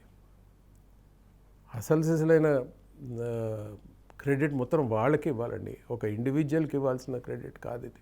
ఇప్పుడు తెలంగాణలో అసలు రాజకీయ విలువలు ఉన్నాయా? ఎస్పెషలీ చంద్రబాబు నాయుడు ఒక అంతటికి, ఆ తర్వాత ఇప్పుడు కేసీఆర్ ఇచ్చేవాళ్ళని తీసుకునే వాళ్ళగా చేస్తాడండి. రైతన్నవాడు మనందరికీ భోజనం ఇస్తాడు, మనకి అన్నం పెడతాడు. అతని చెయ్యి ఎప్పుడు పైన ఉండింది, అతను ఇలా చేయిస్తారు. వీళ్ళు ఇచ్చే చేయిని చాచే చేయిలాగా చేయిస్తారు. ఒక రైతు బంధు పథకమే కానీ, లేకపోతే ఇవాళ అవసరం పడుతుంది రైతు బంధు పథకం, దానికి నేను ఏమంటే, కానీ ఈ రుణమాఫీలు కానీ, అసలు రైతు రుణమే తీసుకునే అవసరం లేదు అన్న స్థాయికి తీసుకెళ్ళవచ్చు అతన్ని. కానీ దాంతో వీళ్ళకి లాభం ఏంటి? అతను పొట్ట నిండింది అనుకోండి, సాటిస్ఫైడ్ అయ్యి ఉన్నాడు అనుకోండి, అప్పుడు ఎలా రియాక్ట్ అవుతాడో తెలియదు. కానీ అతని రుణమాఫీలో బంధించేసి ఆ రుణం మాఫీ చేస్తే మనకు ఓట్ బ్యాంక్ అయి కూర్చుంటాడు. సో ఆ ఓట్ బ్యాంక్ కావాలి. అంటే ఇప్పుడు రాజకీయాలన్నీ ఒక వ్యక్తిని ఒక బందీ చక్రంలో బంధించేస్తున్నారు. అంతే కదా. అంటే డబ్బులు ఇచ్చి, ఆశ పెట్టి, డబ్బులు డబ్బిచ్చి, ప్రలోభ పెట్టి, డబ్బులు ఆ తర్వాత ఈ తాగడానికి అలవాటు చేసేయడం. మీరు ఇవాళ పండుగలు అంటే ఎంకరేజ్ చేస్తూ ఉన్నారు. బోనాలు నేను పలహార్ బండి అని అంటారు. అక్కడికి వెళ్తే వచ్చి కాగలిచ్చుకునే వాళ్ళు ఎంతెంత వాసన ఉంటుంది. మీకు గణేష్ అప్పుడు ఆ డాన్సులు చేస్తున్నప్పుడు వెళ్ళినప్పుడు వాళ్ళు వచ్చి కాగలిచ్చుకున్నప్పుడు, సో ఆ కోణంలో వెళ్తున్నప్పుడు ఇంకా విలువలు అన్నది ఎక్కడుందండి? అంటే ఏ విలువలు లేనిటువంటి రాజకీయ పార్టీలు ఇప్పుడు తెలంగాణలో ఉన్నాయి. అటు బీజేపీ కానీ, కాంగ్రెస్ కానీ, అటు టీఆర్ఎస్ కానీ. అంతటికంటే ఎక్కువ టీఆర్ఎస్ అండి. అంటే ఇలా చేస్తేనే కరెక్ట్. ఇది ఈ దెబ్బ కొంచెం ఆలస్యంగా తగిలింది. ముందు తగిలింటే ఇంకా బాగుండేది, కానీ అట్లీస్ట్ ఇప్పుడన్నా తగిలింది దానికి. అసెంబ్లీలో అన్నమాట అది. రాజకీయ పార్టీ గెలవడానికి చూస్తుంది, గెలవడానికి అన్నీ చేస్తుంది. దీంట్లో మిసబిసలు ఎందుకు? ఆయన వర్డ్స్లోనే చెప్తున్నా, దీంట్లో మిసబిసలు ఎందుకు అని అన్నాడు ఆయన. ఆ వర్డ్ యూజ్ చేశాడు. సో ఆ మిసబిసలు లేకుండా అన్నీ చేస్తూ ఉన్నాడు. అసలు తెలంగాణే ఊపిరి అని చెప్పేసి వచ్చినటువంటి రీజనల్ పార్టీ, ప్రాంతీయ పార్టీ ఏదైతే ఉందో అదే ఎందుకు విలువలను కోల్పోతుంది? ఎందుకు సిద్ధాంతాలని మర్చిపోతుంది? ఎందుకు రోజు రోజుకి ఆ పార్టీ మీద పట్టును కోల్పోతుంది? ఎందుకంటే ఆ పార్టీ వచ్చింది అధికారం కోసం. తెలంగాణ అతనికి మంత్రి పదవి ఇవ్వలేదు, విజయరామారావుకి ఇచ్చారు అన్న దాంతో మంత్రి పదవి కోసం వచ్చిన మనిషి, అధికారం తెచ్చుకోవాలని వచ్చిన మనిషి. అటువంటప్పుడు ఆయనకు విలువలతోని సంబంధం ఏంటండి? నాకు ఏదున్నా కానీ నేను గెలిస్తే చాలు. సో దానికి ఏ లిమిట్కి వెళ్తున్నాడు చూడండి. నెల రోజుల ముందు, 20 రోజుల ముందు నోటిఫికేషన్ వచ్చాక మీ క్యాంపెయినింగ్ అవన్నీ మొదలెట్టొచ్చు, కానీ 5 నెలల ముందు మొదలెట్టాడు. హుజురాబాద్లో 5 నెలల ముందు ప్రచారానికి దిగిన ఏముండిందంతా? కనీసం గెలవలేని పరిస్థితి అక్కడ. నెల రోజుల ముందు మొదలెట్టుంటే ఓడిపోయినా కానీ ఇంత అతనికి ఒక డిసప్పాయింట్మెంట్ ఉండేది కాదు కదా. ఇంకోటి కూడా క్లారిటీ ఇవ్వండి. ఎక్కడైతే ప్రాంతీయ పార్టీలు తెలంగాణ సాధించుకున్నటువంటి పార్టీయే రోజు రోజుకి తెలంగాణ ప్రజల్ని మర్చిపోతుంది, తెలంగాణ ప్రజల యొక్క బతుకులు బాగుపడట్లేదు అని చెప్పేసి ఒక విధంగా ఆల్రెడీ 2 కొత్త పార్టీలు వచ్చినాయి. ఒకటి రాబోతుంది, ఒకటి ఆల్రెడీ వచ్చింది. ఒకటి షర్మిల గారి రూపంలో వచ్చింది. ఇంకోటి ప్రవీణ్ కుమార్ గారు కూడా, ఐపీఎస్ ఆఫీసర్ ప్రవీణ్ కుమార్ గారు కూడా పెట్టాలని ఆలోచనలో ఉన్నారు.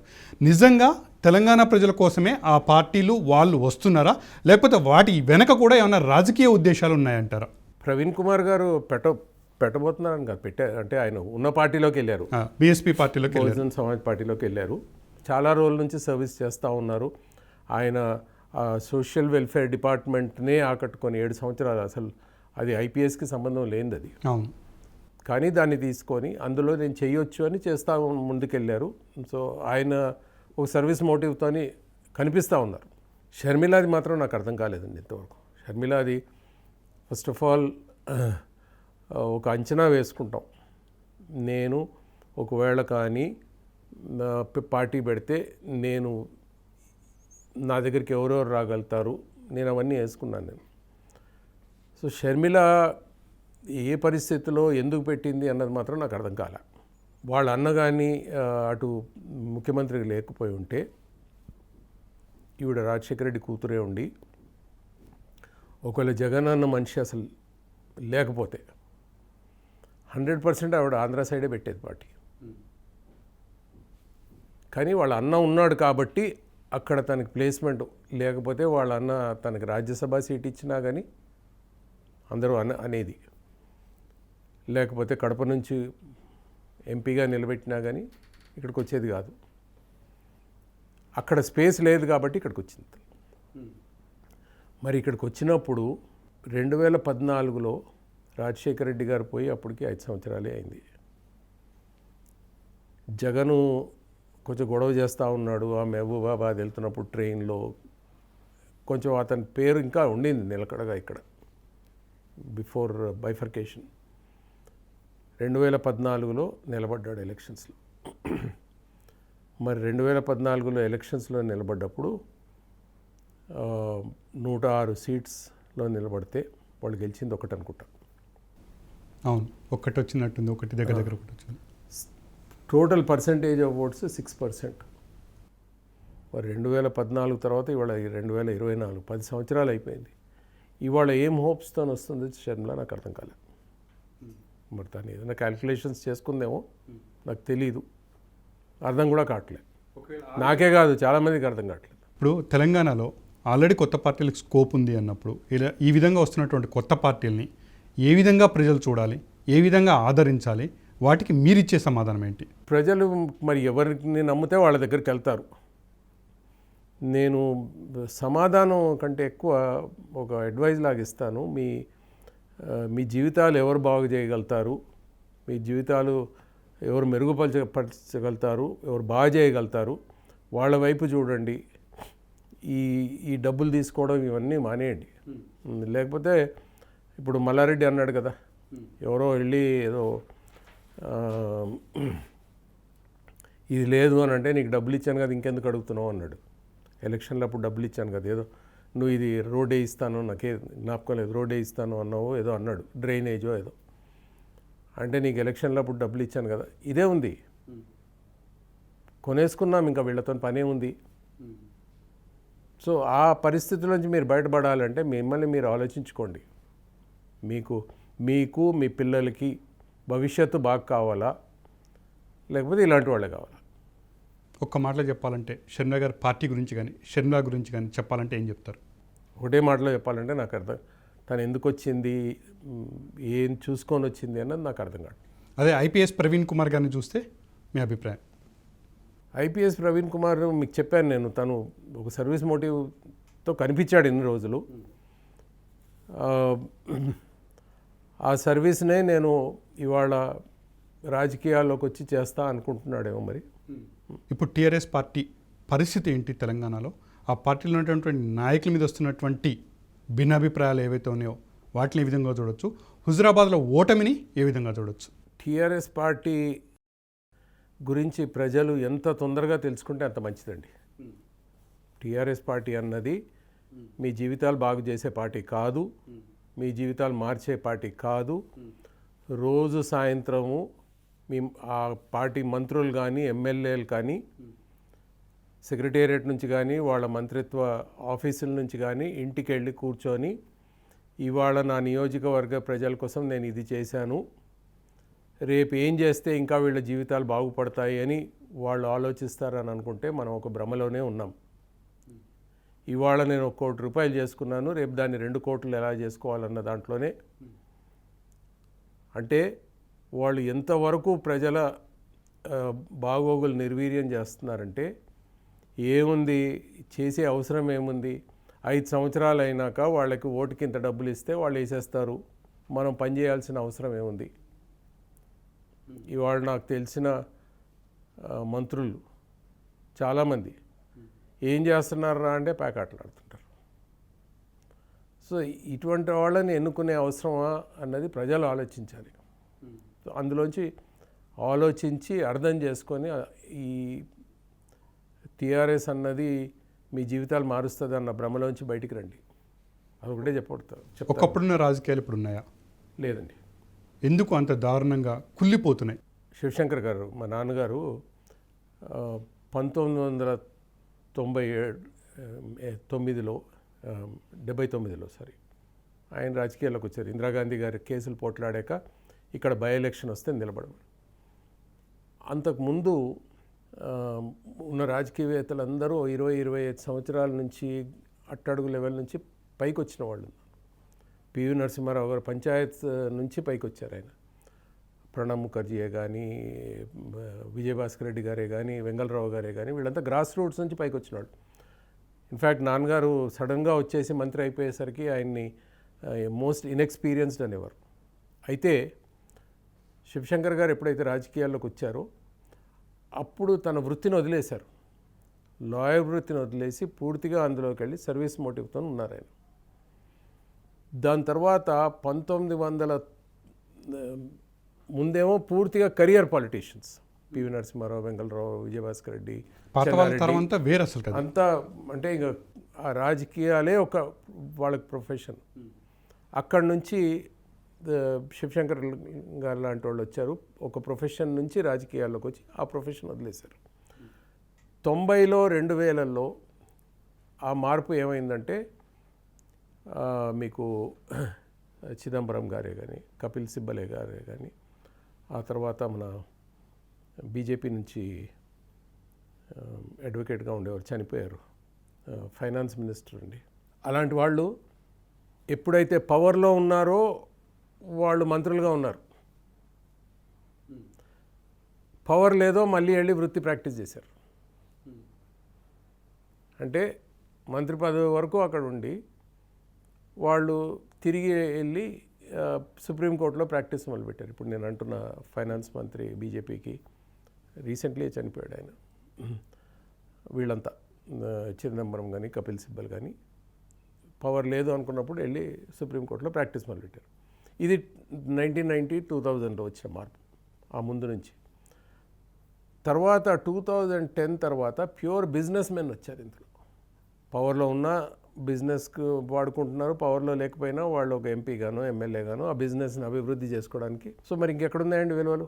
ప్రజలు ఎక్కడున్నారు? ప్రజల జీవితాలు బాగు చేయడం ఎక్కడుంది? వాళ్ళ బాగోగులు ఎక్కడున్నాయి? స్వంత లాభాలే. స్వలాభం ఇస్ ద మోటివ్ ఇవాళ. మీ గురించి వస్తే ఒక మాజీ మంత్రిగా, గవర్నర్గా సుదీర్ఘమైనటువంటి రాజకీయ సేవ చేసినటువంటి మీ నాన్నగారు శివశంకర్ ఎవరైతే ఉన్నారో వారి సారథ్యంలో కానీ, వారి జీవితంతో మీరు ట్రావెల్ చేసినప్పుడు కానీ మీరు నేర్చుకున్నటువంటి విలువలేంటి? ప్రజారాజ్యం మొదలైనప్పుడు అంటే మొదలు కాకముందు చిరంజీవి గారు, అల్లు అరవింద్ అప్పటికి నన్ను అడిగారు. అడిగితే నేను నా 15 సంవత్సరాల అపోలోలో నేను ఎప్పుడూ జనరల్ వార్డులో ఛార్జ్ చేయలేను నేను. ఎందుకంటే వాడు ఇంటి దగ్గర ఏమేమి అమ్ముకొని హాస్పిటల్ డబ్బులు కడుతున్నాడో తెలియదు. నేను 20-30 వేలు వేస్తే అదనంగా ఏం కడతాడో తెలియదు. సో అలాంటప్పుడు నా కాంట్రిబ్యూషన్ అని నేను ఛార్జ్ చేయలే. అయితే ఓ సంతృప్తి ఉండింది. డబ్బులు ఇచ్చేవాడు నన్ను కొనుక్కున్నట్టు చేసేవాడు. ఈ ఫ్రీగా చేసినవాడు రూమ్లోకి వచ్చి, సార్ మీరు దేవుడు, నా ప్రాణం రక్షించారు అంటే ఆ సంతృప్తి ఏదైతే వస్తుందో అది మీరు ఎంత డబ్బులు ఇచ్చినా కొనలేరు ఆ సంతృప్తిని. అది పక్కన పెడితే 2006-07లో నేను ఈ నెలకి 70-80 వీళ్ళకి ఏం ఫ్రీగా చేస్తున్నాను నేను. రాజకీయాలు వస్తే ఒక సంతకం పెడితే జీవితాలు ఎన్నో లక్షల జీవితాలు మార్చవచ్చు కదా అన్న ఆలోచన ఒకటి వస్తూ ఉండింది. ఎందుకు వెళ్ళలేదు ముందే నేను రాజకీయాల్లోకి?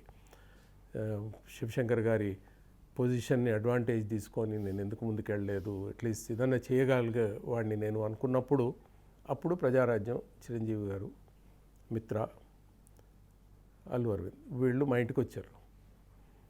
మా ఇంటికి వచ్చినప్పుడు ఆయన నన్ను అడిగితే మా నాన్నగారిని అడగమన్నాను నేను. ఫస్ట్ థింగ్ నా నోట్లోంచి వచ్చింది శివశంకర్ గారిని అడగండి అని. ఆయన దగ్గరికి వెళ్ళారు. ఆయన దగ్గరికి వెళ్ళినప్పుడు ఆయన ఒక మాట అన్నారు. వాడు ఇప్పుడు ఆర్థికంగా కొంచెం స్థిరపడుతున్నాడు బాగా, సర్జన్గా చాలా ఫేమస్ అయిపోయాడు, నాకు చాలా సంతోషం అనిపిస్తుంది వాడు వెళ్ళిన లెవెల్కి సర్జన్గా, ఆర్థికంగా స్థిరంగా ఉన్నాడు. మరి ఈ టైంలో వాడు రాజకీయాల్లోకి వెళ్తే మరి వాడి ఆర్థిక పరిస్థితి ఏమవుతుంది అన్నది వాడి భార్య పిల్లలు కూర్చొని మాట్లాడుకొని వాళ్ళు తీసుకోవాల్సిన డెసిషన్, నేను రాను మధ్యలోకి అని అన్నారు. అంటే ఆయన ఒక చాలామంది చాలా అనుకుంటారు శివశంకర్ గారు ఇంత డబ్బు ఇచ్చారు అది. ఇంతవరకు మా నాన్నగారు ఇచ్చిన నాకు, నేను ఎంబీబీఎస్ పాస్ అయ్యాక ప్రతి లెవెల్ ఎంఎస్ నాకు నేనే చేసుకున్నాను, ఇంగ్లాండ్ నా టికెట్ పెట్టుకొని వెళ్ళాను ఎక్కడ. సో ఆయన పోయాక కూడా ఆయన లెగేసీతో మాకేమైనా డబ్బులు వచ్చాయంటే ఏమీ రాలేదు, కానీ విలువలను ఇచ్చారు. ఎలాగ జీవించాలి, ఎలాగ బతకాలి, తల ఎత్తుకొని ఎలాగ ఉండాలి, ఎప్పుడు తలదించకుండా ఎలాగ ఉండాలి, మోస్ట్ ఇంపార్టెంట్ బలహీన వర్గాలకి ఎలాగ సర్వ్ చేయాలి, వాళ్ళ జీవితాలు ఎలా మార్చాలి ఆయన చేశారు, మాకు నేర్పించారు. ప్రజలకి. సో అదొక్కటి చాలు మాకు. ఆయన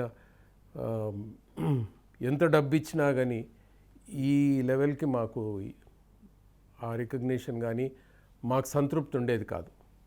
ఆయన ఇవ్వకుండా ఇవన్నీ ఇచ్చినందుకే మాకు చాలా ఎక్కువ సంతృప్తి ఉందండి. కానీ చాలామందిలో ఒక వాదన కూడా ఉంది, అంత సీనియర్ పొలిటీషియన్ అంతకాలం సెంట్రల్లో కానీ ఇక్కడ కానీ ఉన్న తర్వాత కూడా అంతగా తెలంగాణ ప్రజలకు కానీ లేకపోతే ఇంతకుముందు కలిసినటువంటి ఆంధ్రప్రదేశ్కి కానీ ఏమీ చేయలేదు అని చెప్పేసి ఒక టాక్ ఉంది. అది ఎంతవరకు నిజం?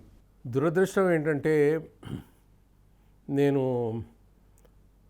మీకు ఇంతకుముందు చెప్పాను, కేసీఆర్ అనే మనిషి చేసింది తక్కువ, అమ్ముకోవడం ఎక్కువ వలన క్రెడిట్స్ వచ్చాయి.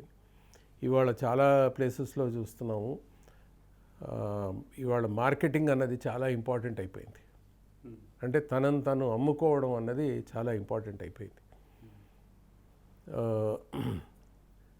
ఈ మార్కెటింగ్లో ఎన్ని దాంట్లో ఎంత సక్సెస్ అచీవ్ చేసినా కానీ శివశంకర్ గారు పూర్తిగా ఫెయిల్ అండి. అసలు మార్కెటింగ్లో అన్నది ఆయన అబ్సల్యూట్ ఫెయిలియర్. అలాగే సర్జన్గా నేను ఫెయిల్ అయ్యాను, రాజకీయవేత్తగా నేను ఫెయిల్ అయ్యాను, నన్ను నేను అమ్ముకోవడంలో. కానీ ఆయన జీవిత చరిత్ర రాసుకున్నారు. అది చూస్తుంటే నాకు అసలు ఇంత చేశారా ఈ మనిషి అన్నది నాకు ఆశ్చర్యం వేస్తూ ఉంది. అంటే మీకు నేను చెప్తూ పోతే వస్తూ ఉంటాయండి. 1964లో నీలం సంజీవ్ రెడ్డి గారు ఈ ఆంధ్ర తెలంగాణ రెండింటి మధ్యలో ఈ బలహీన వర్గాలు అక్కడ 100 ఇక్కడ 90 ఉన్నాయి, ఈ రెండు కలిపితే ఆంధ్రప్రదేశ్ ఫామ్ అయ్యాక 191 అయిపోయాయి అని అసలు ఆలోచన విధానం లేకుండా అన్నిటినీ తీసేసి 71 చేశారు ఆయన. అంబేద్కర్ గారు ఏమన్నారంటే, ఈ జాతులలో ఏ జాతిలోనైనా వాళ్ళ జీవితాలు సామాజికంగా కానీ చదువులో కానీ అభివృద్ధి చెందితే, సోషల్లీ అండ్ ఎడ్యుకేషనల్లీ బ్యాక్వర్డ్ కదండి, బ్యాక్వర్డ్ క్లాసెస్. సో వీటిలో కానీ అభివృద్ధి చెందితే వీళ్ళని అందులోంచి తీయాలి అని ఆయన సంజీవ్ రెడ్డి గారు ఏది ఆలోచించకుండా తీసి 71 చేశారు. అప్పుడు ఒక జూనియర్ అడ్వకేట్గా అన్నీ వదులుకొని శివశంకర్ గారు ఆంధ్రప్రదేశ్ హైకోర్టులో, సుప్రీంకోర్టులో స్టేట్ వర్సెస్ బలరామ్ అని ఉంది, పోట్లాడి ఆయన వలన అనంతరామన్ కమిషన్ పెట్టించి ఒక ఏవి ప్రోగ్రెస్ అయ్యే ఏవేవి ప్రోగ్రెస్ కాలేదు అన్నది మొత్తం ఒక కమిటీ ఈయన కేసు గెలిచాక సుప్రీంకోర్టు డైరెక్షన్లో పెట్టించి అది చేశారు. ఆ తర్వాత 3 సార్లు క్యాబినెట్ కమిటీ ఒప్పుకోకపోయినా కానీ మండల్ కమిషన్కి ఇంకా దీని పని పూర్తి కాలేదు అని దానికి ఎక్స్టెన్షన్ 3 సార్లు ఇప్పించారు. లేకపోతే మండల్ కమిషన్ ఇన్కంప్లీట్గా ఉండిపోయేది. 1979 డిసెంబర్ 30కి అయిపోవాలి అది. దాన్ని 80 డిసెంబర్కి ఒక్కసారి కాదు 3 సార్లు ఎక్స్టెన్షన్ ఇప్పించారు. ఆ తర్వాత కొన్ని ఆధిపత్య కులాలు, డామినెంట్ కమ్యూనిటీస్, అవి ఫార్వర్డ్ క్లాసెస్ అని నేను ఎక్కడా హింట్ చేయడం లేదు, చాలామంది ఇంకా ఇవన్నీ మాట్లాడుతున్నాడు అంటారు. కొన్ని ఆధిపత్య కులాలు కొన్ని రాష్ట్రాల్లో పూర్తిగా జ్యుడిషియరీ సిస్టమ్ని డామినేట్ చేసి పెట్టాయి. అంటే వారి తప్ప ఇంకా చీఫ్ జస్టిస్ ఎవరు కాలేదు. 25-30 సంవత్సరాలు ఆ ఒక్క కమ్యూనిటీ నుంచే అవుతూ ఉన్నారు. చాలా రాష్ట్రాల్లో ట్రాన్స్ఫర్ ఆఫ్ చీఫ్ జస్టిస్ అని తీసుకొచ్చి, అంటే ఇంకొక రాష్ట్రం నుంచి, సపోజ్ ఆంధ్రప్రదేశ్, గుజరాత్ నుంచి కానీ ఉత్తరప్రదేశ్ నుంచి కానీ బీహార్ నుంచి కానీ ఇక్కడికి వచ్చిన అతనికి చీఫ్ జస్టిస్గా వస్తే అతనికి ఇక్కడ కుల ప్రాతిపదికలు తెలియదు కాబట్టి అదే కమ్యూనిటీ వాళ్ళని జడ్జెస్ చేయడు, వాళ్ళే చీఫ్ జస్టిస్ అవ్వరు. అంటే ఎంతవరకు అంటే చీఫ్ జస్టిస్ ఒక కమ్యూనిటీ నుంచి ఉండి జడ్జిలందరినీ అదే కమ్యూనిటీ నుంచి చేయడం, మళ్ళీ దానివలన డిస్ట్రిక్ట్ జ్యుడిషియల్ ఆఫీసర్స్ కూడా అదే కమ్యూనిటీస్ నుంచి అవడం, గ్రామం వరకు జడ్జ్మెంట్సే ఇన్ఫ్లుయెన్స్ అయిపోయాయి. So transfer of chief justice అని తీసుకొచ్చి ఇక్కడ గుజరాత్ వాడికి ఇక్కడ ఆంధ్రప్రదేశ్ గురించి ఏం తెలుస్తుంది? దాని తర్వాతే చాలా వివిధ కులాల వాళ్ళు వచ్చి మీ నాన్నగారు ఇది తీసుకొచ్చాకే మేము జడ్జీలు కాగలిగాము అని అన్నారు. Legal aid to the poor అని తీసుకొని వచ్చారు, national commission for backward classes అని తీసుకొని వచ్చారు. ఇలాగ నేను చెప్తూ పోతుంటే వస్తూ ఉంటాయండి. అయితే ఒకటి, లోక్సభ నుంచి గెలిచి కేంద్ర మంత్రిగా వెళ్ళినటువంటి వ్యక్తి శివశంకర్ గారు. ఆ తర్వాత చాలా సుదీర్ఘమైనటువంటి పదవులు రాజకీయంలో కూడా సాగిన తర్వాత మళ్ళీ వేరే స్టేట్స్కి గవర్నర్గా వెళ్ళటం జరిగింది. గవర్నర్గా వెళ్ళిన తర్వాత మళ్ళీ లోక్సభకి రావటం కూడా జరిగింది. అక్కడ మళ్ళీ ఓడిపోవటం జరిగింది. దాన్ని ఏ విధంగా చూడొచ్చు? ఒకటి, ఆయన అమ్ముకోలేకపోయారు. ఎప్పుడు లోక్సభ నుంచి గెలిచి, ఇన్ఫ్యాక్ట్ మీరు అన్నది గవర్నర్గా వెళ్ళి మళ్ళీ తిరిగి వచ్చాక తెనాలి నుంచి గెలిచారు. ఇవాళ వరకు తెలంగాణ నుంచి ఉన్న రాజకీయవేత్త ఆంధ్ర నుంచి గెలిచిన వాళ్ళలో అతను ఒకడే తెనాలి నుంచి గెలిచారు. తెనాలి నుంచి గెలిచాక 13 నెలల్లో వాజ్పేయి ప్రభుత్వానికి నో కాన్ఫిడెన్స్ మోషన్ వచ్చి మళ్ళీ ఎలక్షన్స్ వచ్చాయి. ఆ 13 నెలలు నేను అప్పుడే ఇంగ్లాండ్ నుంచి రిటర్న్ వచ్చాను. నేను 6 సంవత్సరాలు లండన్లో నా సర్జికల్ గ్యాస్ట్రోఎంటరాలజీ చేసి రిటర్న్ వచ్చాను. ఆ టైంలో నేను చూసేవాడిని. ఆయన అసలు హైదరాబాద్లో మేము చూసేవాళ్ళం కాదు. ఆయన పూర్తిగా పార్లమెంటు లేకపోతే సోనియా గాంధీ గారితో.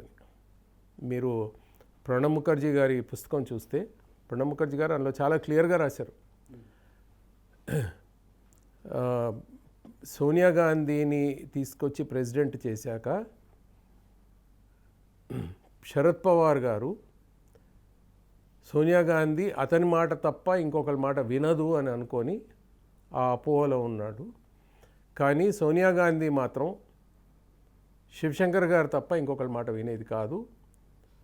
ఇది చూసి కోపంతో శరద్ పవార్ పార్టీ వదిలి వెళ్ళిపోయి తన పార్టీ పెట్టుకున్నాడు అని అన్నారు.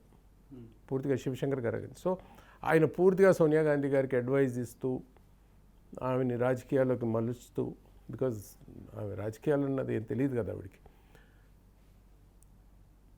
శుక్రవారం సాయంత్రం, సోమవారం నుంచి శుక్రవారం సాయంత్రం వరకు ఢిల్లీలో ఉండి శుక్రవారం సాయంత్రం వచ్చేవారు. ఆ రోజు రాత్రి పడుకొని శనివారం పొద్దున ఇంటర్సిటీ ఎక్కి తెనాలి వెళ్ళేవారు.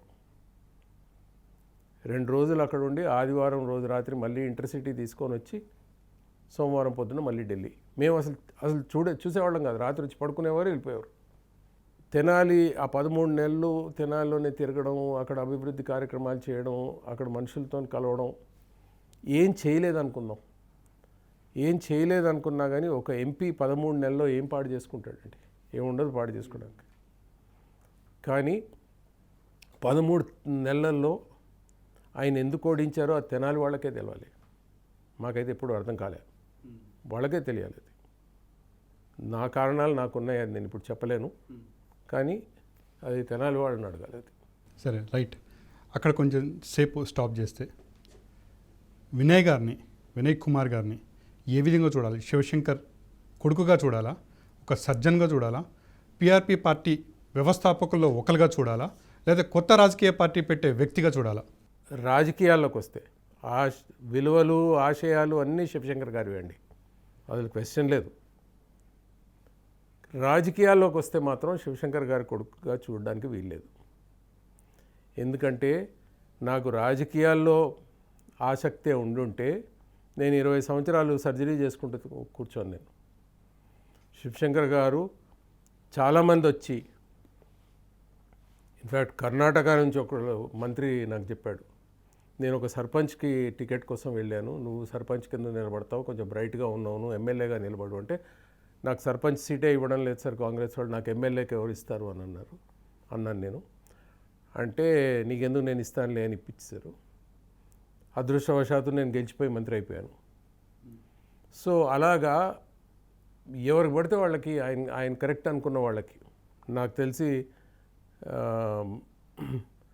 ఒకసారి నర్సపూర్ వెళ్ళారు.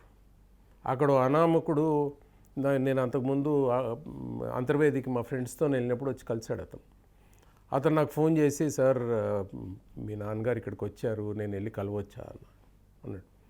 అంటే సరే నా ఫ్రెండ్ అని చెప్పుకో అన్నాను. అతను వెళ్ళి, నేను డాక్టర్ వినయ్ గారి క్లాస్మేట్ అంటే ఆయన ఇంటికి వెళ్ళిపోయారు భోజనానికి.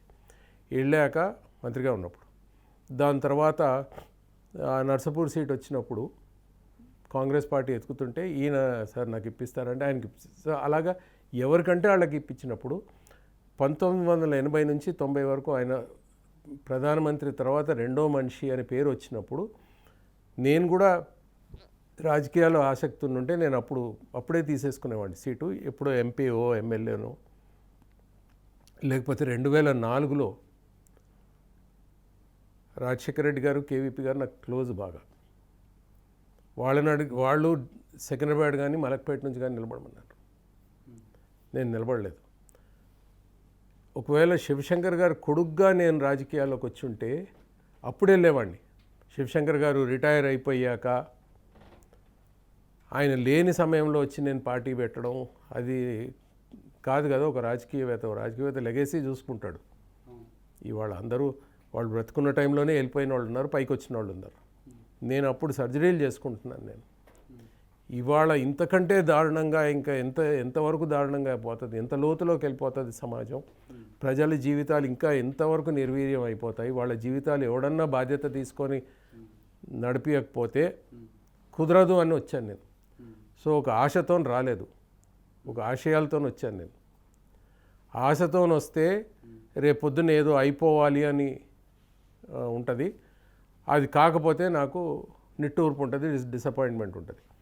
నేను ప్రజల జీవితాలు మార్చాలని వచ్చాను. నేను ఆ ఆశయంతోనే వచ్చాను కాబట్టి నేను రేపు ఏదైనా అవ్వకపోయినా కానీ నాకు ఏం డిఫరెన్స్ ఉండదు.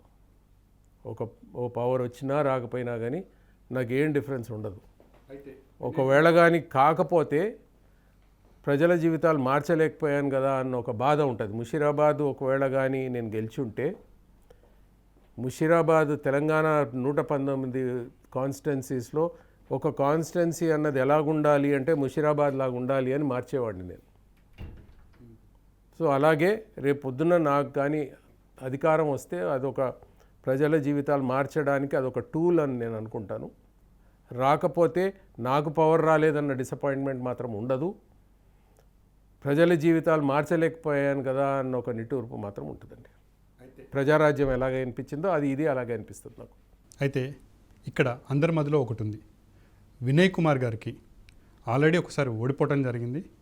ఆయనకి రాజకీయ భవిష్యత్తు లేదు, ఎక్కడ ఏ టికెట్ రాదు, ఇంకా ఆయన రాజకీయంగా సన్యాసం తీసుకున్నట్టే. అందుకని ఏం చేయాలో తెలియక కొత్త పార్టీ పెడుతున్నారు అని చెప్పి ఒక వాదన ఉంది. దానికి మీరేమంటారు? నేను ఇప్పుడు పోయినసారి 2018లో ఒక 15 మంది కన్నా టికెట్లు ఇప్పించానండి నేను.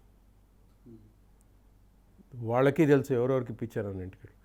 ఇతరులకే టికెట్లు ఇప్పించిన వాడికి నాకు టికెట్ రాకపోవడం ఏంటండి? అసలు క్వశ్చనే లేదు.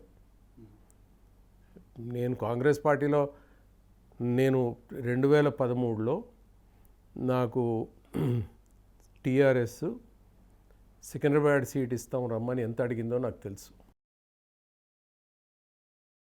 ఇవాళ టీఆర్ఎస్ నుంచి బీజేపీకి వెళ్ళి ఎమ్మెల్యే అయిన ఒక లీడరు కేటీఆర్ కేసీఆర్ సైడ్ నుంచి నా దగ్గరికి వచ్చి చాలాసార్లు వచ్చి, అన్న మీరు రండి పార్టీలోకి, మీరు సికింద్రాబాద్ నుంచి నిలబడాలని. నేను నిలబడను అన్నప్పుడు వాళ్ళు అల్లాడి రాజ్కుమార్ గారి దగ్గరికి వెళ్ళారు. అల్లాడి రాజ్కుమార్ గారు కూడా రిఫ్యూజ్ చేశాక మా చిన్నాన్న భీమ్సేన్ దగ్గరికి వెళ్ళి నిలబెట్టారు సికింద్రాబాద్ నుంచి. బీజేపీ 2014 తర్వాత నాకు ఏమేమి ఆఫర్స్ ఇచ్చింది నాకు తెలుసు. 2014లో కూడా రాహుల్ గాంధీ గారు స్వయంగా నాకు ఫోన్ చేసి ఢిల్లీకి రమ్మని చెప్పి నాకు 2 సీట్లు ఆఫర్ ఇచ్చారు, ముషీరాబాద్ కానీ అంబర్పేట కానీ అని. నేను నా వ్యక్తిగత కారణాల వలన నేను ముషీరాబాద్ ఎన్నుకున్నాను. నేను నాకు అంబర్పేటలో ఉన్న వ్యక్తి కొంచెం అతనితో తలపడే ఇష్టం లేకుండా, నాకు కాంగ్రెస్ నుంచి ఉన్న వ్యక్తితో తలపడే ఇష్టం లేకుండా నేను ముషీరాబాద్ నుంచే నిలబడతాను.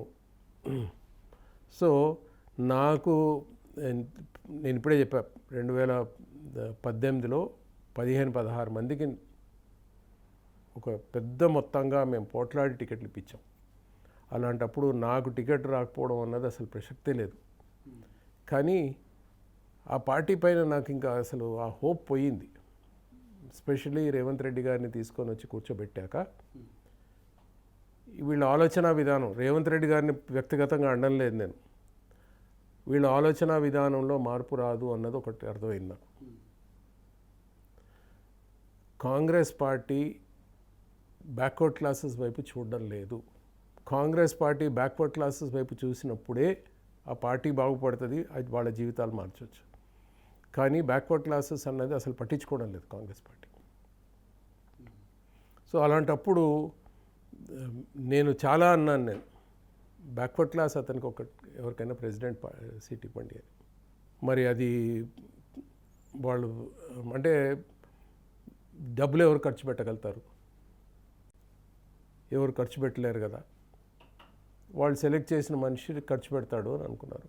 మరి డబ్బే గెలుస్తుంది అనుకుంటే నేనేం చేయలేను కదా. అయితే వినయ్ కుమార్ గారు పెట్టేటువంటి పార్టీ ఏ విధంగా ఉండబోతుంది, ఏంటి దాని ఉద్దేశం ఏంటి? నేను ఆశయాలతో కూడి వచ్చాను కాబట్టి నాతో వచ్చేవాళ్ళు కూడా అందరూ ఆశయాలతోనే వస్తారు, ఎవరు ఆశతో రారు. పెట్టే పార్టీ ప్యూర్గా ప్రజల కోసం వస్తుంది, ప్రజల జీవితాలు మార్చడానికి వస్తుంది. రేపు పొద్దున్న ఈ బంగారు తెలంగాణ ఇవన్నీ పక్కన పెట్టేయండి. ఉద్యమాలు చేశారు మనుషులు, దేనికోసం ఉద్యమాలు చేశారు? ఒకవేళ వాళ్ళ జీవితాలు బాగుండుంటే విభజన కావాలని ఎవరు అడిగేవారు కాదు. జీవితాలు బాగలేవు కాబట్టి ఇక్కడ జీవితాలు, ఈ రాష్ట్రం ఒకటయ్యాక జీవితాలు బాగుపడడం లేదు అని నేను ప్రతిసారి అంటూ ఉంటాను. నేను ఊర్లలోకి వెళ్ళినప్పుడు కానీ, మొన్న పార్టీ అనౌన్స్ చేసినప్పుడు కానీ, 1000 మంది ఉంటే 1000 మందిని ఒక ప్రశ్న అడుగుతున్నానండి. మీరు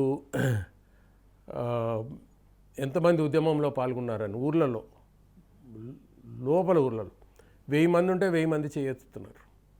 ఉద్యమాలు ఎంతమంది పాల్గొన్నారు? తెలంగాణ వస్తే ఎంతమంది జీవితాలు మారతాయని మీరు అనుకున్నారంటే మళ్ళీ 1000 చేతులు వేస్తున్నాయి. 7 సంవత్సరాల్లో ఎంతమంది జీవితాలు మారాయంటే ఒక చెయ్యిలగడలే. వాళ్ళ కోసం వచ్చింది పార్టీ.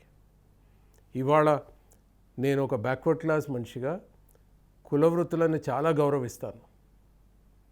కానీ మీరు ప్రైవేట్ స్కూల్స్కి చాలామంది మధ్యాహ్న భోజనం పథకం కోసం వెళ్తున్నారు. 6th క్లాస్ 7th క్లాస్ నుంచి 80% స్కూల్ డ్రాప్ అవుట్స్ అవుతున్నారు. ఎందుకు? వాళ్ళ తల్లిదండ్రులకి ఆర్థిక దాంట్లో సహాయపడదాము అని వెళ్ళి వీళ్ళు కూడా కూలినాలు చేసుకుంటున్నారు. సో మీరు అలాంటి విద్యను ఎంకరేజ్ చేయకుండా మీరు గొర్రెలు బర్రెలు నాయి బ్రాహ్మణులకి వాళ్ళ సెలూన్లు బాగా చేయడానికి డబ్బులు ఇవ్వడం, అవన్నీ చేయడం వలన పుట్టుకతోనే వాళ్ళ తల్లిదండ్రులు వీళ్ళు ఆర్థిక సహాయం చేయాలి అని అందులో పెట్టేస్తారు. చదువు అన్నది పూర్తిగా నిర్వీర్యం అవుద్ది. కుల వృత్తులు అన్నది 100% నేను రెస్పెక్ట్ చేస్తాను. కానీ నేను అంటున్నది ఏంటంటే ఫస్ట్ వాళ్ళని చదివిద్దాం. ఎంతవరకు చదువుకుంటారో అంతవరకు ఎంకరేజ్ చేద్దాం. ఒక్క జనరేషన్ ఆఫ్ వాళ్ళ తల్లిదండ్రులను చూసుకోగలిగితే మీరు ఆ ఒక్క జనరేషన్ని మీరు పూర్తిగా సపోర్ట్ చేయగలిగితే వాళ్ళు పిల్లలు వచ్చి మాతో నిలబడాలి, కుల వృత్తులలో మాతోని పని చేయాలి అని అనుకోరు. వాళ్ళు సెల్ఫ్ సఫిషియెంట్గా ఒక్క జనరేషన్ని మీరు ఇన్ని బంధులు ఇచ్చే బదులు ఆ ఒక్క జనరేషన్ని చూసుకోగలిగితే చదువునిచ్చి వాళ్ళకి వాళ్ళు కుల వృత్తుల్లోకి వెళ్తా అంటే ఆ చాయిస్ ఇచ్చి వాళ్ళకి అప్పుడు హైయర్ టెక్నాలజీ ఇవ్వండి, సపోర్ట్ చేయండి. లేదు మేము ఉద్యోగాలకు వెళ్తాము అని అంటే ఉద్యోగాలు క్రియేట్ చేయండి. ప్రతి జిల్లాలో ఉద్యోగాలు ఎలా క్రియేట్ చేయాలన్న ప్లాన్ అంతా ఉంది నాకు. నేను హిమాయత్ నగర్లో ఉండేవాడిని. శివశంకర్ గారు జూబ్లీ హిల్స్లో ఉండేవారు. ఆయన ఆరోగ్యం బాగాలేదు, ఆయన పక్కన ఉండాలి అని నేను అక్కడి నుంచి జూబ్లీ హిల్స్లో ఇల్లు తీసుకొని మారాను. అది ఎంత నాకు ఒక మానసికంగా ఎంత పెద్ద డెసిషన్ అంటే ఇంటి నుంచి ఇల్లు మారడం సిటీలోనే.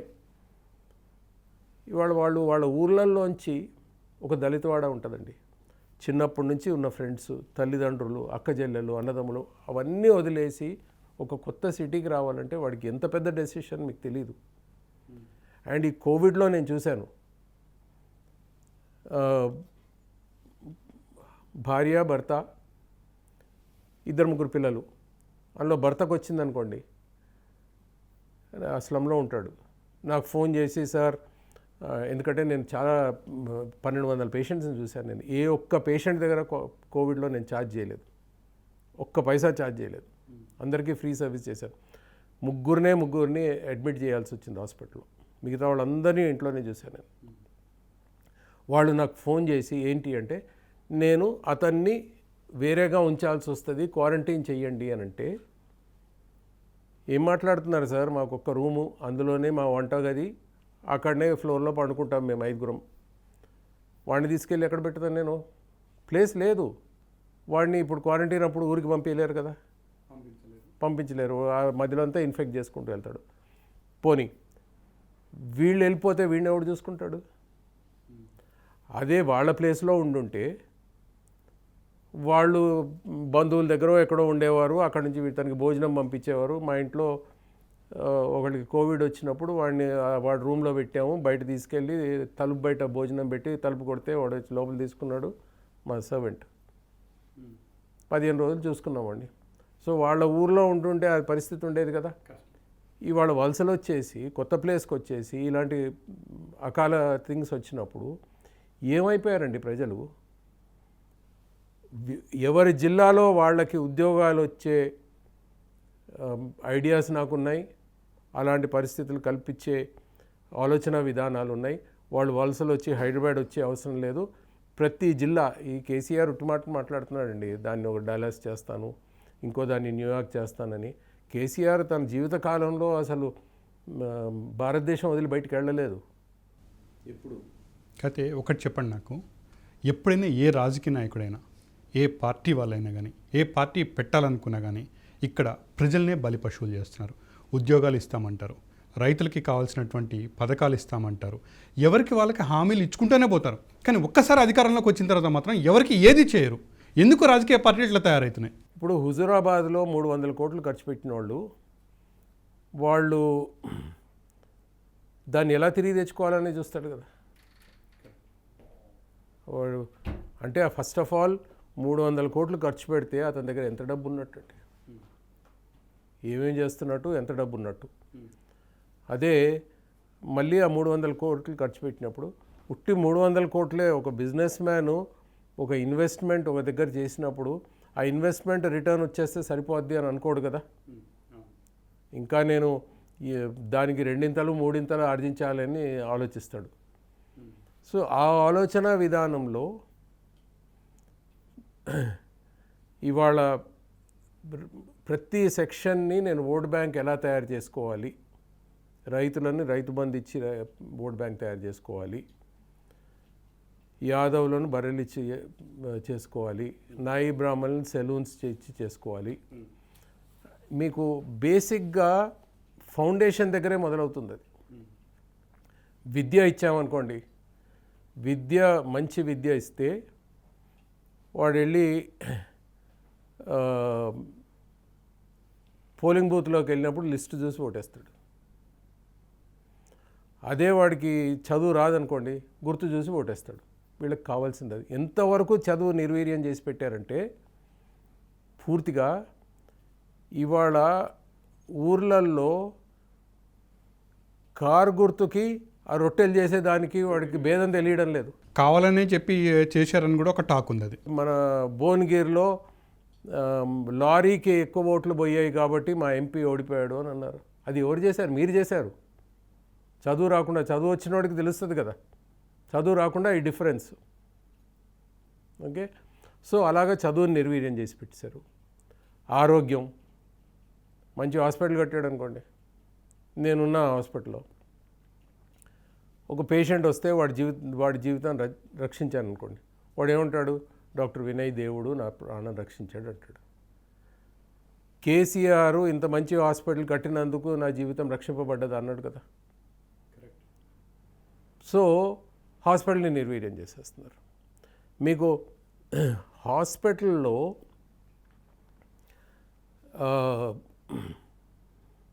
అంటే ఎంత తెలివైన చూడండి రాజకీయవేత్త. ఆరోగ్యశ్రీ ఇస్తే క్రెడిట్ అప్పుడు ముఖ్యమంత్రికి వెళ్తుంది, దానికోసం ఆరోగ్యశ్రీ వచ్చింది. ఇవాళ నిమ్స్ హాస్పిటల్ ఉంది, నెలకి 10-15 ఫోన్ కాల్స్ వస్తాయి, నాకు బెడ్స్ లేవంట సార్. బెడ్స్ ఎందుకు లేవు? కార్పొరేట్ హాస్పిటల్ రీతిలో ఉంది నిమ్స్ హాస్పిటల్. అన్ని ఇన్ఫ్రాస్ట్రక్చరు పరికరాలు ఉన్నాయి. అందుకోసం వాడు అందరు వెళ్ళేది నిమ్స్కి వెళ్తారు, ఎఫర్ట్ చేయని బీదోళ్ళు. సో అక్కడ బెడ్స్ లేవు. ఎప్పుడు కూడా ఇంతవరకు నాకు ఒక్కళ్ళు కూడా మా వాడు నిమ్స్లో అడ్మిట్ అయి ఉన్నాడు, కొంచెం బాగా చూసుకోమనండి అని అనలే. వాళ్ళకి ఆ నమ్మకం ఉంది. వెళ్తే ఆరోగ్యం బాగైతుంది, బాగా బెడ్స్ చూసుకుంటారు అంటారు, లేకపోతే అడ్మిషన్ లేదంటారు, లేకపోతే 9 o'clock తర్వాత డాక్టర్స్ లేరంటారు. కానీ ఉస్మానియాలో ఇంతవరకు నాకు ఎప్పుడు బెడ్స్ లేవు చెప్పండి అని అనలే. బెడ్స్ ఖాళీ పడి ఉంటాయి అక్కడ. కొంచెం డాక్టర్లను బాగా చూసి ఫస్ట్ అయితే వెళ్ళనే అంటారు.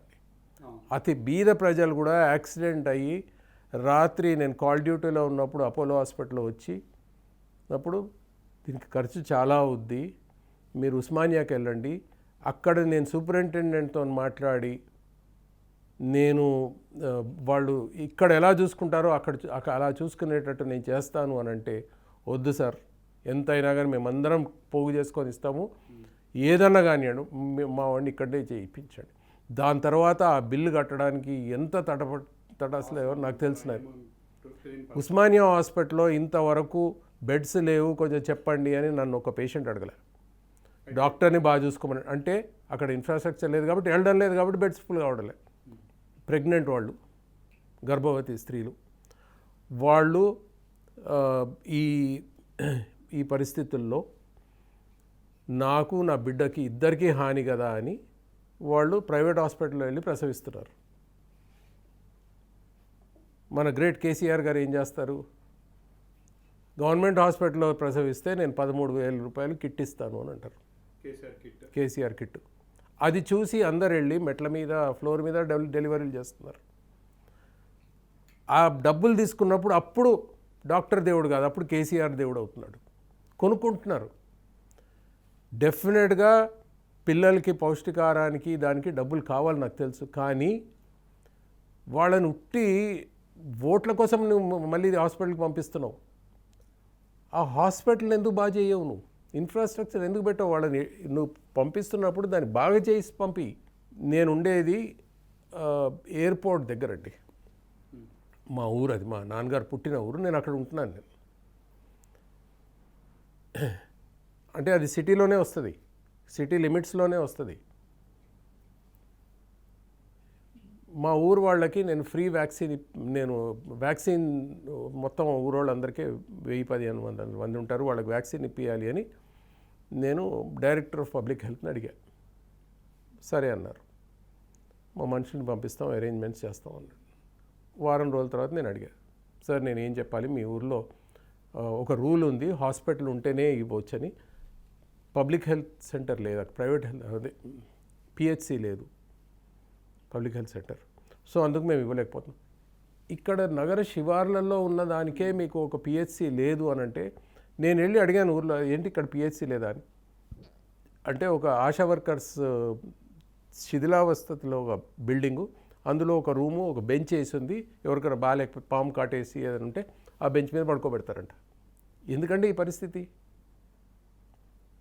దేనికి హాస్పిటల్ పెడితే బిల్డింగ్ కట్టడానికి కాంట్రాక్టరు అంత చిన్న మొత్తంలో మంత్రికి అక్కడ ఎమ్మెల్యేకి ఇచ్చే డబ్బుల్లో 4 గీసుకోవడానికి కూడా పనికిరాదు. ఇరిగేషన్ ప్రాజెక్ట్స్లో వస్తున్నది. మళ్ళీ నర్సులను పెట్టాలి, డాక్టర్ని పెట్టాలి, ఇన్ఫ్రాస్ట్రక్చర్ పెట్టాలి, ఎందుకు వేస్ట్. ఎందుకు ఇట్లా తయారని అంటారు పార్టీలన్నీ, మనుషులు ఎందుకు ఇట్లా జరగలేక పట్టి పీడిస్తున్నాయి? ఓట్లు రావు కదా ఇవన్నీ చేస్తే. అదే మీకు excise, irrigation, transport, land revenue ఇవన్నీ డెవలప్ చేస్తే అటు గవర్నమెంట్కి ఇన్కమ్ వస్తుంది, ఇటు వీళ్ళ జేబులు నిండుతాయి, జేబుల్లో కూడా డబ్బులు వస్తాయి. ఆ డబ్బులతో రేపొద్దున ఓట్లు కొనుక్కోవచ్చు. ఆరోగ్యం, విద్య వీటిలో డబ్బులు రావు, క్రెడిట్ రాదు, ఓట్లు రావు. సో ఇది పరిస్థితి. ఇప్పుడు సొసైటీలో ఉద్యోగాలు ఇవ్వరు, రైతులకి పథకాలు ఇవ్వరు, స్టూడెంట్స్ కావాల్సిన బెనిఫిట్స్ లేవు, హెల్త్ని మొత్తానికి మర్చిపోయారు. ఇంత దారుణమైన సిచ్యువేషన్లో పాలిటిక్స్ ఉన్నప్పుడు కొత్తగా డాక్టర్ వినయ్ కుమార్ గారు పెట్టేటువంటి పార్టీ ఏ విధంగా నమ్మొచ్చు, ఎందుకు నమ్మాలి? నేను వెళ్ళి మాట్లాడుతుంటే ప్రజలైతే నమ్ముతున్నారు. ఇంకా అంత పెద్ద దాంట్లో నేను వెళ్ళలేదు. ఇతను ఒకటి అంటే బేసిక్గా ఒకటి ఆలోచించుకోవాల్సింది ఏంటంటే ప్రజలు, నేను ఇంతకు ముందే మీకు చెప్పాను, నేను శివశంకర్ గారు యాక్టివ్గా ఉన్నప్పుడు తనకి ఎవరికి కావాలంటే వాళ్ళకి టికెట్లు ఇప్పించాడు. అప్పుడు నేను వెళ్ళలేదు. నాకు సర్జరీయే నా ప్రాణం, నా హార్ట్, నాది అంతా నా సర్జరీయే. ఇవాళ ఆ సర్జరీని వదిలేసినందుకు నాకు ఎంత బాధగా ఉందో నాకు తెలుసు. కానీ నా ప్రయారిటీ లిస్ట్లో నా కుటుంబాన్ని ఇంతకంటే ఇంక బాగా చేయలేను. నేను చాలా కంఫర్టబుల్గా ఉన్నారు నా పిల్లలు కానీ, నా భార్య కానీ. నా భార్య ఇంటర్నేషనల్లీ రెనోడ్ కూచిపూడి ఆర్టిస్టు. సంతృప్తికరమైన లైఫ్ మాది, ఇంతకంటే ఎక్కువ ఉండదు. వాళ్ళకి మంచి ఇల్లు కట్టించాను. అంటే ఇంకా వాళ్ళు రేపు పొద్దున్న నేను ఒక కార్యాచరణ తీసుకున్న దాంట్లో సక్సెస్ఫుల్ అయితే వీళ్ళు అవినీతికి పాల్పడకుండా అన్ని సౌకర్యాలు ఇచ్చేసాను వాళ్ళకి. చనిపోయే ముందు నా జీవితాన్ని వెనక్కి తిరిగి చూసుకుంటే, నువ్వు ప్రాణం లాంటి సర్జరీ వదిలేసి ఏం సాధించావురా అంటే, నేను ఏం సాధించకపోతే నన్ను నేను క్షమించుకోలేను నేను. సో దానికోసం నేను ఎట్టి పరిస్థితుల్లో ప్రజల జీవితాలు మార్చాలి. అండ్ ఒకళ్ళు అర్థం చేసుకోవాల్సింది ఏంటంటే, నువ్వు ఎంత డబ్బు చేసుకున్నా కానీ నీ తర్వాత జనరేషన్స్లో మీరు సత్యనారాయణ వ్రతం చేస్తే ఇంట్లో మీ తండ్రి ఎవరు అంటే పేరు చెప్తారు, తాత ఎవరు అంటే చెప్తారు, కొంచెం కష్టమైనా చెప్తారు, ముత్తాత ఎవరు అంటే ఇటువైపు అటువైపు మీ ఇంట్లో పెద్దవాళ్ళు ఎవరైతే వాళ్ళని అడుగుతారు మీరు. అలాగే మీరు డబ్బు పోగు చేస్తే మీ కింద జనరేషన్స్ వాళ్ళు దాన్ని ఎంజాయ్ చేస్తారు, కానీ వాళ్ళకి ఎక్కడి నుంచి వచ్చింది కూడా తెలియదు. ఇవాళ ఒక మనిషి వాడి మనవడు మా తాత వాడు ఉండే వినయ్ గాడు వాడు ఆర్జించిపోయాడు అనుకుంటాడు, కానీ ముని మనవాడు మాత్రం ఎవడో ఉండే మా ముత్తాత. అదే మీరు ప్రజల జీవితాలు మార్చారనుకోండి, మీ ముని వాళ్ళ ఫ్రెండ్స్ వచ్చి అరే మీ తాత ఎవరో ఉండేనంట, వాడు ఇలా చేశాడంట కదా. ఇవాళ నేను ఒక ప్రశ్న అడుగుతానండి మిమ్మల్ని. ఇవాళ ఇప్పుడు ఇక్కడే 2-3 పిల్లలు ఉన్నారు, తిరుగుతూ ఉన్నారు. వాళ్ళని నేను వెంగళరావు, చెన్నారెడ్డి ఇలాంటి కొన్ని పేర్లు చెప్తాను. వాళ్ళ గురించి ఒక వ్యాసం రాయమంటే ఎంత రాస్తారండి? చాలామందికి తెలియదు, లేకపోతే వాళ్ళు ముఖ్యమంత్రిగా ఉన్నారు, అంతకంటే ఎక్కువ ఏం తెలియదు. కానీ దానికంటే దశాబ్దాల ముందున్న గాంధీజీ గురించి, మదర్ టెరెసా గురించి ఏమన్నా మాట్లాడతారు. ఎందుకు? వాళ్ళు సమాజాన్ని మార్చారు. సో అలాంటి పేరు నాకు కావాలి. డబ్బు చేసుకున్నాడు, చెత్తగాడు ఇవి కాదు. సో దానికోసం నేను రాజకీయాల్లోకి వచ్చాను. అది నేను ప్రజల్ని కన్విన్స్ చేయగలుగుతానని నేను అనుకుంటున్నాను. ఎక్కువ ఆశయాలు మాట్లాడేస్తున్నానేమో కానీ చేసి చూపిస్తానండి. అయితే డాక్టర్ వినయ్ గారు ఒకటి చెప్పండి. ఒకప్పుడు రాజకీయాలంటే నైతిక విలువలు, నైతికంగా ఉన్నటువంటి బతుకున్నటువంటి రాజకీయ నాయకులు కావచ్చు, ఇంకెవరైనా కావచ్చు. కానీ ఇప్పుడున్నటువంటి రాజకీయాలు పదుల్లో వెళ్ళిపోయింది, వేలల్లో వెళ్ళిపోయింది, లక్షల కోట్లలోకి వచ్చినటువంటి పరిస్థితి. లక్షల కోట్లు పెట్టి ఒక పార్టీని, ఒక రాజకీయ పార్టీని నడిపించగల స్తోమత డాక్టర్ వినయ్ కుమార్ గారికి ఉందా? లేదండి. మరి ఏ విధంగా ముందుకెళ్దాం? నేను ప్రజల్ని కన్విన్స్ చేస్తాను. నేను అదే చెప్తా ఉన్నా మీకు. ఇంకా ఇది ఆగదు. ఇంకా ఒకవేళ నేను డబ్బు పెడతానంటే, నేను 2002లో కేసీఆర్ గారికి ఒక 10 కోట్లు పెట్టే స్తోమత ఉండిందో లేదో నాకు తెలియదు, కానీ ఇవాళ 10,000 కోట్లు పెట్టేస్తున్నారు. ఓకే, రేపు ఇవాళ ఒక్క కాన్స్టిట్యున్సీలో 40 కోట్లు పెట్టాలి అని అనుకున్నప్పుడు, ఒక నాగార్జున సాగర్ అనుకుందాం, 40 కోట్లు పెట్టాలి అని అనుకున్నప్పుడు పెట్టేశారు. ఇవాళ ఒక ప్రెస్టీజ్ ఇష్యూ మీద పోయి హుజురాబాద్లో 300 కోట్లు పెట్టాడు. అంటే ఎక్కడికి ఆగదా ఇది? రేపు పొద్దున్న అధికారం రావాలంటే అక్కడ ఇంకో 400 కోట్లు ఖర్చు పెట్టేస్తాను, ఇలాగే వెళ్తుందా? నేను రేపు పొద్దున్న నేను మాత్రం డబ్బు పెట్టదలుచుకోలేదు. ప్రజల్ని అలా అనుకుంటున్నాను. నేను నమ్మించగలిగితే వాళ్ళ జీవితాలు మార్చి చూపిస్తాను నేను. అయితే డాక్టర్ పి శివశంకర్ గారి పేరు చెప్పుకోవట్లే, మీ ప్రీవియస్ ఏదైతే శంకర్ గారి పేరు డెఫినెట్గా చెప్పుకుంటానండి. ఎందుకంటే ఆయన చేసినవి చాలా ఉన్నాయి, చెప్పుకోవడం లేదన్న క్వశ్చనే లేదు. అంటే ఇప్పుడు మీరు పెట్టబోయేటువంటి పార్టీకి ఖచ్చితంగా శివశంకర్ గారు ఆధ్వర్యంలో నడుస్తుంది, ఆయన మూలాలు ఉంటున్నాయి, ఆయన వాల్యూస్ కూడా ఉంటున్నాయి అంటారా? 100% ఆయన మూలాలు ఆయన వాల్యూస్ ఉంటాయి. ఎందుకంటే అవే ఇచ్చిపోయారు ఆయన నాకు. సో అవి ఎందుకు మర్చిపోతాను నేను? ఆ మూలాలు ఆ వాటినే తీసుకొని పోతాను నేను. మీకు ఒక విషయం చెప్తాను నేను. 1950లో సుప్రీంకోర్టు ఫామ్ అయింది. 28 జనవరి 1950. 26లో రిపబ్లిక్ డే, 28 జనవరి సుప్రీంకోర్టు. 1950 నుంచి 1980 ఈయన న్యాయశాఖ మంత్రి అయ్యే వరకు సుప్రీంకోర్టులో ఒక బీసీ జడ్జి లేడు, ఒక ఎస్సీ జడ్జి లేడు. బీసీ జడ్జిలు ఎస్సీ జడ్జిలు అంతా 1980 నుంచి 1990 వరకే అయ్యారు శివశంకర్ గారు మంత్రి పదవుల్లో ఉన్నప్పుడు. ఆయన చేసిన బాలకృష్ణను, కేజీ బాలకృష్ణను 2000లో ఈయన కేరళ హైకోర్టు జడ్జి చేసిన ఆయన 2000లో జడ్జి అయ్యాడు. మళ్ళీ దాని తర్వాత ఇంతవరకు 2017లో గవయ్ అనే అతను అంటే ఈ డిస్క్రిమినేషను ఇవన్నీ ఇది కరెక్ట్ కాదు, సమాజం ఈక్వల్గా ఉండాలి, ఇవి ఆయన నేర్పించారు. ఆయన ఆ మూలాలతోనే వెళ్తాను నేను, ఆ మూలాలతోనే వెళ్తాను, ఆ మూలాలు తీసుకురావడానికే వస్తాను, ఆ మార్పులు తీసుకురావడానికి వస్తాను. నేను కూడా డబ్బులు ఖర్చు పెడతాను అంటే ఇంకా ఇప్పుడు ఉన్న వాళ్ళకి నాకు భేదం డిఫరెన్స్ ఏముంటుందండి? అయితే వినయ్ కుమార్ గారు ఇంతకుముందు కాంగ్రెస్లో బీసీ వాళ్ళందరికీ ఒక తాటి మీకు తీసుకురావాలని ఒక కమిటీ వేసి ఒక చర్చలు కూడా జరిపి తీసుకొద్దామని ప్రయత్నం చేశారు, కానీ దాంట్లోనే సక్సెస్ కాలేకపోయారు. ఇప్పుడు పార్టీలో సక్సెస్ అవుతారా? నేను ఆ కమిటీలో లేనండి. మరి ఎందుకు మీ పేరు వచ్చింది? నా పేరు ఆ కమిటీలో వచ్చింది, కానీ అక్కడనే విభేదాలు కొన్ని వచ్చాయి. సో ఇన్ఫ్యాక్ట్ నేను అంటే అదే కదా, ఆ ఇండిపెండెన్స్ కోసమే నేను బయటకు వచ్చాను. అంతెందుకండి, all India AICC OBC cell vice చైర్మన్ని నేను అక్కడికి వెళ్ళి కూడా చూసుకున్నాను పరిస్థితి ఏముందో. నేషనల్ కమిషన్ ఫర్ బ్యాక్వర్డ్ క్లాసెస్లో 5 డైరెక్టర్స్ ఉంటే అందులో 2 నాన్ బీసీస్ని పెట్టాలి అని అడిగిన పార్టీ అది. దాన్ని ఆపేసిన పార్టీ. దానికోసం ఎంత పోట్లాడాల్సి వచ్చింది నాకు తెలుసు. సో అలాగా ఒక ఇండిపెండెన్స్ అన్నది కావాలి. అక్కడ నేను చేయలేకపోయాను, ఒప్పుకుంటాను నేను, ఎందుకంటే నాకు ఆ ఇండిపెండెన్స్ లేకుండింది. అక్కడ ఒకళ్ళ సూపర్విజన్లో ఒకళ్ళ పర్యవేక్షణలో నడవాలి నేను. ఇక్కడైతే నేను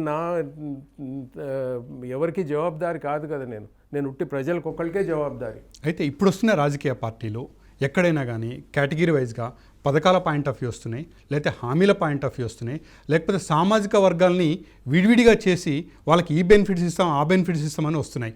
మీ పార్టీ కూడా అదే విధంగా ఉండబోతుందంటారా? నేను హామీలు మాత్రం ఇవ్వనండి. నేను వాళ్ళకి జీవితం ఎలా మారుస్తానో చూపిస్తాను. నేను వాళ్ళ జీవితం రేపు పొద్దున్న హామీ లేని జీవితం తీసుకొస్తాను నేను. వాళ్ళకి మీకు హామీలు అవసరం లేదు, మీ జీవితాలు మీరే చక్కబెట్టుకునే స్టేజ్కి నేను తీసుకొని వెళ్తానని వాళ్ళని నమ్మిస్తాను. ఒకటి. రెండోది, విభేదాలు క్రియేట్ చేసే పార్టీలు వస్తున్నాయన్నారు 100% కరెక్ట్. అది ఆ తోవలో మాత్రం నేను వెళ్ళను. ఇవాళ చాలామంది బీసీల పక్షపాతి ఇది అది అంటారు నన్ను. బలహీన వర్గాలు అనగానే ఎందుకండి భయపడతారు రాజకీయవేత్తలు? అంటే ఒక ముద్ర వేసేస్తారు, ఇతను ఒక బీసీ, ఇతను ఒక ఎస్సీ. ఒక పివి నరసింహారావు అనగానే ఒక నేషనల్ లీడర్ అంటారు, ఒక విజయభాస్కర్ రెడ్డి అనగానే ఒక స్టేట్ లీడర్ అంటారు, ఒక రాజశేఖర రెడ్డి అనగానే ఒక స్టేట్ లీడర్ అంటారు.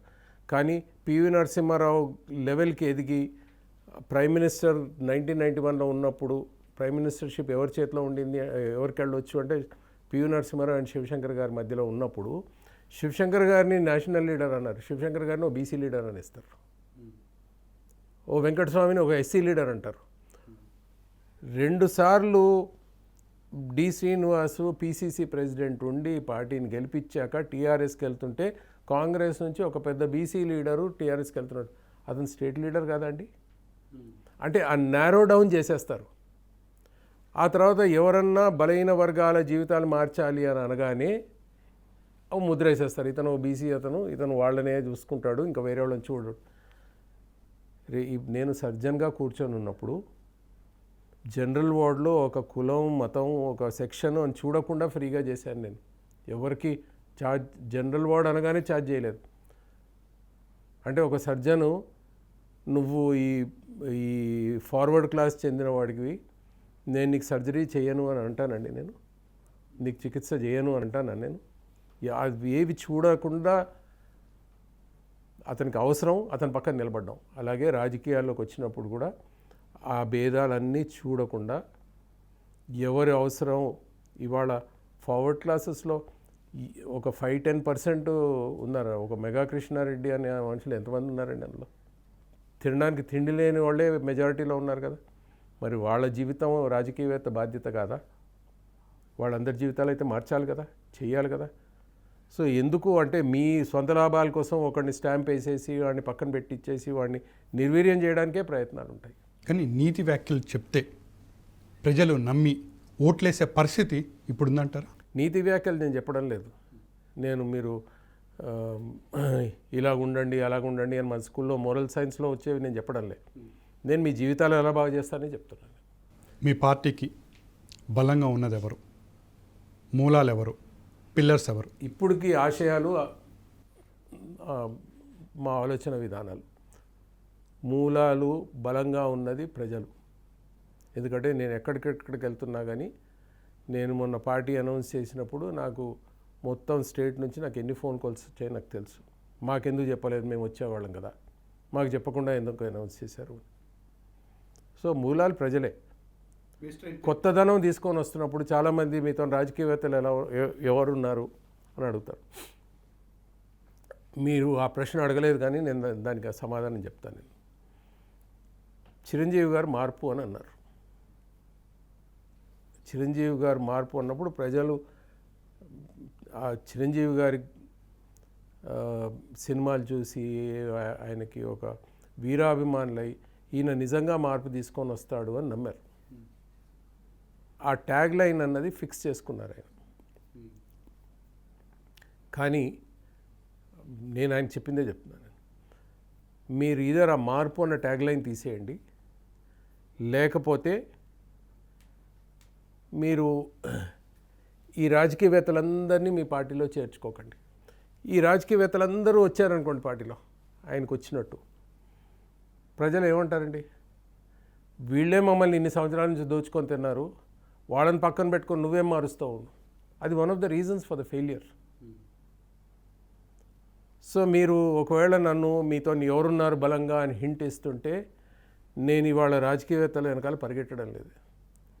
ఎందుకంటే ఇవాళ ఉన్న రాజకీయవేత్తలు వెనకాల పరిగెడితే నా క్రెడిబిలిటీ పోతుంది. వీడు కూడా అలాంటి వాడే అంటారు. సో వాళ్ళని పెట్టుకొని లాభమే ఉందండి. నేను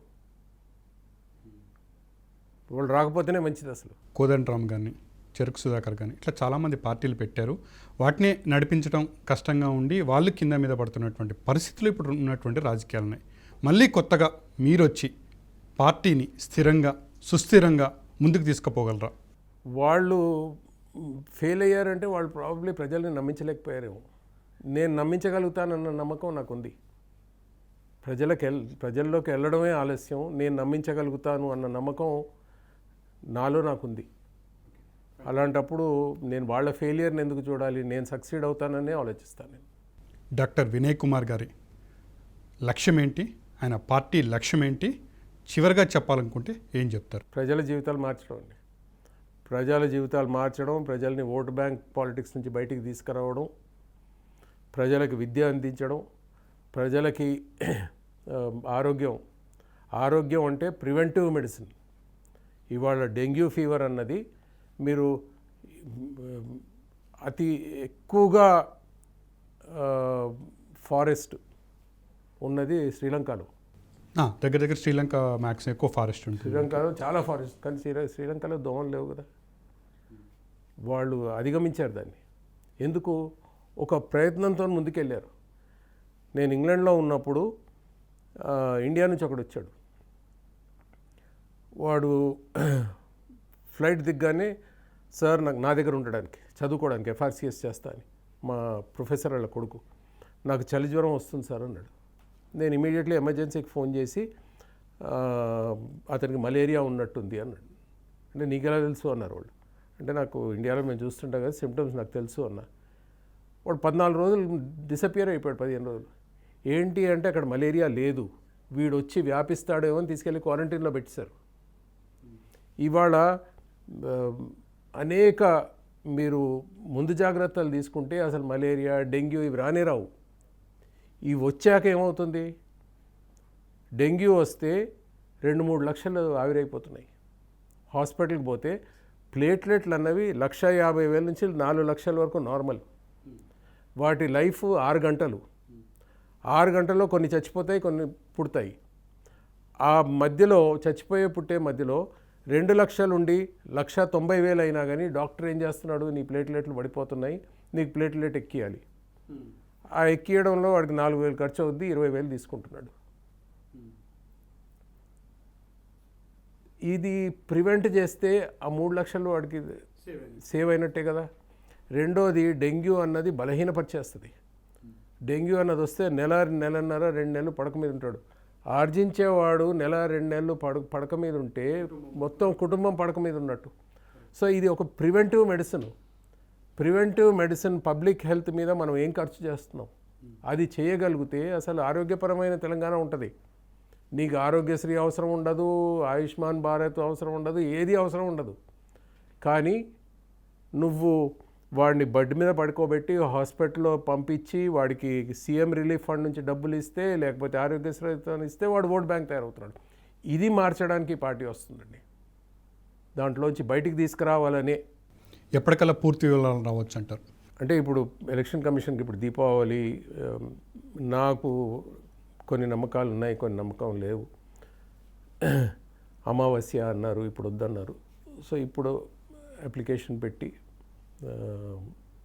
వాళ్ళు 1 నెల రోజులు టైం తీసుకుంటారు నోటీస్ బోర్డులో పెట్టడం అలాంటిది. అది చేశాక అప్పుడు నేను. ఇది national party, regional party? Regional party. Regional Telangana. ఎందుకని పర్టికులర్గా రీజనల్నే కాన్సన్ట్రేట్ చేస్తున్నారు? అంటే ఫస్ట్ దీన్ని చేసి దీన్ని ఒక ఉదాహరణగా దేశానికి అందరికీ చూపించాలి అని. ఓకే, దీంట్లో ఎవరెవరు ఉండబోతున్నారు, ఏ కేటగిరీ వాళ్ళు ఉండబోతున్నారు? అందరూ ఉంటారండి, అన్ని సామాజిక వర్గం, అన్ని సామాజిక వర్గాలు, ఆ భేదం లేకుండా అందరూ ఉంటారు. ఒక్క మాటలో చెప్పాలంటే చివరిగా ప్రజలకు ఏం చెప్తారు? మీ జీవితాలు మారుస్తాను, మీ జీవితాలు బాగు చేస్తాను.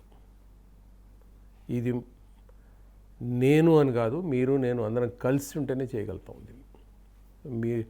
నేను వస్తాను, నాతో నా పక్కన మీరు నడవాలి. నేను ఎంబీబీఎస్ చదువుకున్నప్పుడు కానీ ఎప్పుడు కానీ నేను రాత్రింబవళ్ళు చదువుకొని పాస్ అయ్యాను. ఇందులో పాస్ కావాలంటే మీరు కష్టపడాలి, నేను కష్టపడాలి.